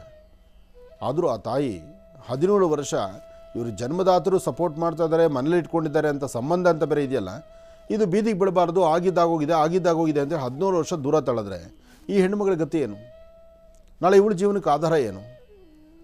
ಆಧಾರ ಏನೊಂದಿಷ್ಟು ತಿಂಗಳ ಸಂಬಳ ಕೊಡ್ಬೋದು, ಅಥವಾ ಒಂದಿಷ್ಟು ಸಂಪಾದನೆ ಕೊಡ್ಬೋದು, ಅದು ಜೀವನನ? ಇದು ತಪ್ಪಾಗತ್ತೆ. ಆದರೂ ಸರಿ ತಪ್ಪುಗಳ ಸರಿಯಾದ ಆಲೋಚನೆ ನಾವು ಮಾಡಲಿಕ್ಕೆ ಆಗದಂಥ ಪರಿಸ್ಥಿತಿಯಲ್ಲೇ ಇರ್ತೀವಿ ನಾವು. ಅದಕ್ಕೆ ನಾನು ಹೇಳೋದು, ಸಾಧ್ಯವಾದಷ್ಟು ಕುಟುಂಬದಲ್ಲಿ ತಂದೆ ತಾಯಂದರು ನಿಮ್ಮ ಮನೆ ಮಕ್ಕಳಿಗೆ ಇಂತಹ ದುಡುಕಿ ತೀರ್ಮಾನ ತಂದುಕೋಬೇಡಿ. ಸಂಬಂಧದಲ್ಲಿ ಮದುವೆ ಆಗಬೇಕಾದ್ರೂ ಎಷ್ಟೋ ಜನ ಸಂಬಂಧದಲ್ಲಿ ಮದುವೆ ಆಗಿ ಇಂಥದ್ದೇ ಪನಿಷ್ಮೆಂಟ್ ಅನುಭವಿಸ್ತಾ ಇದ್ರು ಇವತ್ತಿಗೂ. ತಾಯಿ ಯೋಚನೆ ಮಾಡೋದು, ನನ್ನ ತಮ್ಮನಿಗೆ ಕೊಡಬೇಕು ನನ್ನ ಮಗಳನ್ನು ಅಂತ. ಅಥವಾ ಈ ತರಹ ಅಕ್ಕನ ಮಗ ಇದ್ದರೆ ಅಥವಾ ಅಕ್ಕನ ಮಗಳಿದ್ದರೆ ಅಲ್ಲಿ ಮದುವೆ ಆಗಬೇಕು ಅಂತ. ಆದರೆ ಎಲ್ಲ ಸಂಬಂಧನೇ, ಆ ಸಂಬಂಧದಲ್ಲಿ ಮದುವೆ ಆಗೋದೇ ಇಲ್ಲ. ಇಂತಹ ಪರಿಸ್ಥಿತಿಗಳು ತುಂಬ ಕಡೆ ಇದೆ. ತುಂಬ ಕಡೆ ಇರ್ತಕ್ಕಂಥದ್ದಕ್ಕೆ ಪರಿಹಾರನೇ ಇಲ್ಲದಂಥ ರೀತಿಯಲ್ಲಿದೆ. ಆದರೆ ನೋವು ಅನುಭವಿಸೋದು, ಆ ಮನೆ ಮಕ್ಕಳು ನೋವು ಅನುಭವಿಸೋದನ್ನು ನೋಡ್ತಾ ಇರ್ತೀವಿ. ಎಷ್ಟೋ ಕಡೆ ಆಸ್ತಿ ಬೇರೆ ಕಡೆ ಹೋಗ್ಬಿಡುತ್ತೆ ಅಂತ ಸಂಬಂಧದಲ್ಲಿ ಅಲ್ಲೇ ಒಳ್ಳೆ ಕೊಳಕು ಹಾವು ಸುತ್ಕೊಂಡಾಗ ಅಲ್ಲಲ್ಲೇ ಸುತ್ಕೊಳ್ತಾ ಇರೋದು. ಹುಟ್ಟೋ ಮಕ್ಕಳು ಅಂಗವಿಕಲರು, ಅಥವಾ ಮಕ್ಕಳ ರೂಪಲಾವಣೆ ಇರೋದಿಲ್ಲ, ಅಥವಾ ಮಕ್ಕಳು ಜ್ಞಾನವಂತರಾಗಿರೋದಿಲ್ಲ. ಅಂದರೆ ನಮ್ಮ ಆಸ್ತಿ ಬೇರೆ ಕಡೆ ಹೋಗಬಾರ್ದು. ಇನ್ನಷ್ಟು ಜನ ನೋಡಬೇಕು, ಗಂಡು ಮಕ್ಕಳ ಮನೆಗಿಲ್ಲ ಅಂದರೆ ಹೆಣ್ಣು ಮಕ್ಕಳು 1 2 ಇದೆ ಅಂದರೆ ಆ ಕುಟುಂಬದ ಹೆಣ್ಣು ಮಕ್ಕಳು ಆ ಪರಿಸರದಲ್ಲಿ ಆ ಸಂಬಂಧಿಕರೇ ಮದುವೆ ಆಗಿಬಿಡ್ತಾರೆ. ಯಾಕೆಂದರೆ ಆಸ್ತಿ ಇನ್ಯಾರೋ ಬಂದರೆ ಆಸ್ತಿ ಹೋಗ್ಬಿಡುತ್ತೆ ಅಂತ. ಆಸ್ತಿ ಕಟ್ಕೊಂಡು ಏನು ಮಾಡ್ತೀರಿ? ಇವತ್ತಿನ ದಿವಸ ಎಷ್ಟು ಕೋಟಿಗೆ ಬದುಕಿದ್ರೇನು? ನಮ್ಮನೆ ಮಕ್ಕಳು ನೆಮ್ಮದಿಯಾಗಿಲ್ಲ, ನಗನಗ್ತಾ ಇಲ್ಲ, ಅವ್ರು ಖುಷಿ ಪಡ್ತಾ ಇಲ್ಲ ಅಂದರೆ ಈ ಆಸ್ತಿ ಅವ್ರಿಗೆ ಸಂತೋಷ ಕೊಡುತ್ತಾ? ಇಂತಹ ತಪ್ಪು ಕೆಲಸಗಳನ್ನು ತುಂಬ ಜನ ಮಾಡ್ತಾರೆ. ದುಡ್ಡು ಕಾಸು ಆಸ್ತಿಗೆ ಯಾವತ್ತೂ ತಲೆ ಬಗ್ಗಿಸ್ಬೇಡಿ. ನಿಮಗಿಷ್ಟ ಇದ್ದರೆ ಒಂದು ಬಡತನ ಕುಟುಂಬ ಇರಲಿ, ಅವ್ರಿಗೆ ಒಂದು ಸಹಾಯ ಮಾಡಿ, ಮಕ್ಕಳನ್ನು ಒಳ್ಳೆ ಜಾಗಕ್ಕೆ ಸೇರಿಸಿ, ಅವ್ರು ಸಂತೋಷವಾಗಿರಲಿ. ನಗು ಸಂತೋಷ ಬೇಕು, ಹಸಿವಾದಾಗ ಇಷ್ಟು ಒಳ್ಳೆ ಊಟ ಬೇಕು. ಹಾಗೆ ಅವ್ರ ಗಂಡ ಹೆಂಡತಿ ಚೆನ್ನಾಗಿದ್ದು ದಾಂಪತ್ಯದಲ್ಲಿ ನೆಮ್ಮದಿ ಸುಖ ಸಂತೋಷ ಇರಬೇಕು. ಪಕ್ಕದ ಮನೇಲಿರ್ತಕ್ಕಂಥವ್ರ ದಾಂಪತ್ಯ ಇವ್ರ ವಯಸ್ಸಲ್ಲಿರ್ತಕ್ಕಂಥವ್ರ ಪಕ್ಕದ ಮನೇಲಿದ್ದು ಅವ್ರು ಮದುವೆ ಮಾಡ್ಕೊಂಡು ಅವ್ರ ಗಂಡ ಹೆಂಡತಿ ಒಂದು ಬೈಕಲ್ಲೋ ಗಾಡಿಯಲ್ಲೋ ಕೂತ್ಕೊಂಡು ಒಂದು ಪಿಕ್ಚರೋ ಅಥವಾ ಇನ್ಯಾವುದೋ ಒಂದು ಪಾರ್ಕೋ ಅಥವಾ ಯಾವುದೋ ಒಂದು ಮಾಲ್ಗೋ ಹೋಗಿ ಬರ್ತಾ ಇದ್ದರೆ ಈ ಮನೆಯಲ್ಲಿ ಈ ಒಂದು ಅಡುಗೆ ಪಾತ್ರೆ ತಿಕ್ಕೊಂಡು ಮನೆ ಕಸ ಮುಸರೆ ಮಾಡಿಕೊಂಡು ಬಟ್ಟೆ ಹೋಗ್ಕೊಂಡು ಈ ಮನೇಲಿ ಕೂತ್ಕೊಳ್ತಕ್ಕಂಥದ್ದು. ಕೇಳಿದ್ರೆ ನಿನಗೇನು ಕಡಿಮೆ ಆಗಿದೆ? ನಿನ್ನ ಗಂಡ ತಂದಾಗ್ತಾನೋ ಇಲ್ವೋ? ನಾವೇನು ಚೆನ್ನಾಗಿ ನೋಡ್ಕೊತಾ ಇಲ್ವಾ? ಅತ್ತೆ ಮಾವ ನೀವು ಚೆನ್ನಾಗಿ ನೋಡ್ಕೊಳ್ತೀರಿ, ಜನ್ಮ ಕೊಟ್ಟವ್ರ ಅಪ್ಪ ಅಮ್ಮ ನೀವು ಚೆನ್ನಾಗಿ ನೋಡ್ಕೊಳ್ತೀರಿ, ನಿನ್ನ ಕೈಲಿ ಏನೂ ಕೆಲಸ ಮಾಡಿಸಲ್ಲ, ನಾವು ಚೆನ್ನಾಗಿ ನೋಡ್ಕೊಳ್ತಾ ಇದ್ದೀವಲ್ಲೋ. ನೀವು ಕೆಲಸ ಮಾಡಿಸೋದು ಬಿಡೋದು ಎಲ್ಲವೂ ಸರಿಯೇ. ಗಂಡನ ಪಾತ್ರ, ಗಂಡನ ಸ್ಥಳ, ಗಂಡನ ಸಾನ್ನಿಧ್ಯ ಅಥವಾ ಗಂಡ ಇರಬೇಕಾಗಿರ್ತಕ್ಕಂಥ ರೀತಿ ಅದನ್ನು ಯಾರು ತುಂಬಿಸ್ಲಿಕ್ಕಾಗತ್ತೆ? ಇದನ್ನೇನಾದ್ರು ಸ್ವಲ್ಪ ಜೋರ ಮಾತಾಡ್ಬಿಟ್ರೆ ನೀನು ಸರಿಯಿಲ್ಲ ಹೆಣ್ಣು, ಅದರಿಂದ ಇದೆಲ್ಲ ಕೇಳ್ತೀಯ. ಒಮ್ಮೆ ಆಲೋಚನೆ ಮಾಡಬೇಕು ನೀವು. ನಾವು ಹೇಗಿದ್ವಿ, ನಾವು ಹೇಗೆ ಬೆಳೆದು ಬಂದ್ವಿ, ಹಾಗೆ ನಮ್ಮ ಮನೆ ಮಕ್ಕಳಲ್ವಾ? ಈ ಚಿಂತನೆ ಯಾಕೆ ಮಾಡೋದಿಲ್ಲ? ಹೀಗೆ ಮಾಡಿ ಮಾಡಿ ಸಂಸಾರಗಳಲ್ಲಿ ಇಲ್ಲದ ನೋವನ್ನು ಅನುಭವಿಸ್ತಾ ಇದ್ದೀವಿ ನಾವು. ಇವತ್ತಿನ ದಿವಸ ತುಂಬ ಕುಟುಂಬದಲ್ಲಿ ಮದುವೆ ಮಾಡಿಬಿಡ್ತೀರಿ, ಸರಿ ಹೋಗ್ತಾ ಇರೋದಿಲ್ಲ. ಆಯಿತು ಬಿಡು, ನಿನಗೇನು ಕೊರತೆ ಇಲ್ಲ, ನಿನಗೊಂದು ಉದ್ಯೋಗ ಕೊಡಿಸ್ತೇವೆ, ಓದಿದ್ಯಲ್ವಾ, ವಿದ್ಯಾಭ್ಯಾಸ, ಉದ್ಯೋಗ ತಗೋ. ಆ ಉದ್ಯೋಗ ಎಲ್ಲರೂ ಮಾಡ್ತಾರೆ. ಆ ಗಂಡ ಹೆಂಡ್ತಿರ ಜೀವನ ಏನು? ಅದ್ರ ಬಗ್ಗೆ ಯಾವತ್ತಾರು ಒಂದು ಸ್ವಲ್ಪ ಆಲೋಚನೆ ಮಾಡ್ತೀರಾ? ಮಾಡೋಂಗಿಲ್ಲ. ಅಪ್ಪಿ ತಪ್ಪಿ ಒಂದು ಹೆಣ್ಣಾಗಲಿ ಗಂಡ ಆಗಲಿ ಏನೋ ಒಂದು ತಪ್ಪು ಮಾಡಿದ್ರು ಅಂದ್ಕೊಳ್ಳಿ, ಸಣ್ಣ ತಪ್ಪು ಆಗಲು, ಸಣ್ಣದೋ ದೊಡ್ಡದೋ ತಪ್ಪೇ ಅದು. ತಪ್ಪು ನಾನು ಪ್ರೋತ್ಸಾಹಿಸೋದಿಲ್ಲ. ಆದರೆ ತಪ್ಪು ಮಾಡಿದ್ಮೇಲೆ ನೀವು ಅನ್ನೋದೇನು? ನೀವು ಅವ್ರ ಗಂಡ ಹೆಂಡತಿ ಚೆನ್ನಾಗಿರ್ಲಿಕ್ಕೆ ಬಿಟ್ಕೊಟ್ಟಿದ್ರೆ ಅಥವಾ ಅವರು ದಾಂಪತ್ಯ ಜನ ಚೆನ್ನಾಗಿದ್ದಿದ್ರೆ ಇಂಥ ತಪ್ಪು ಮಾಡೋರ? ಇದನ್ನು ನಾವು ಆಲೋಚನೆ ಮಾಡಬೇಕಾಗತ್ತೆ. ಅದರಿಂದ ಎಲ್ಲ ವಿಚಾರಗಳನ್ನು ಸರಿಯಾಗಿ ಆಲೋಚನೆ ಮಾಡಿದ್ರೆ ಆಗಷ್ಟೇ ಸರಿ ತಪ್ಪುಗಳು ಗೊತ್ತಾಗುತ್ತೆ. ಆದರೆ ಎಚ್ಚರಿಕೆ ಇರಲಿ, ಜೀವನ ಸುಖಮಯವಾಗಿರಲಿ, ಒಳ್ಳೆಯದಾಗಲಿ.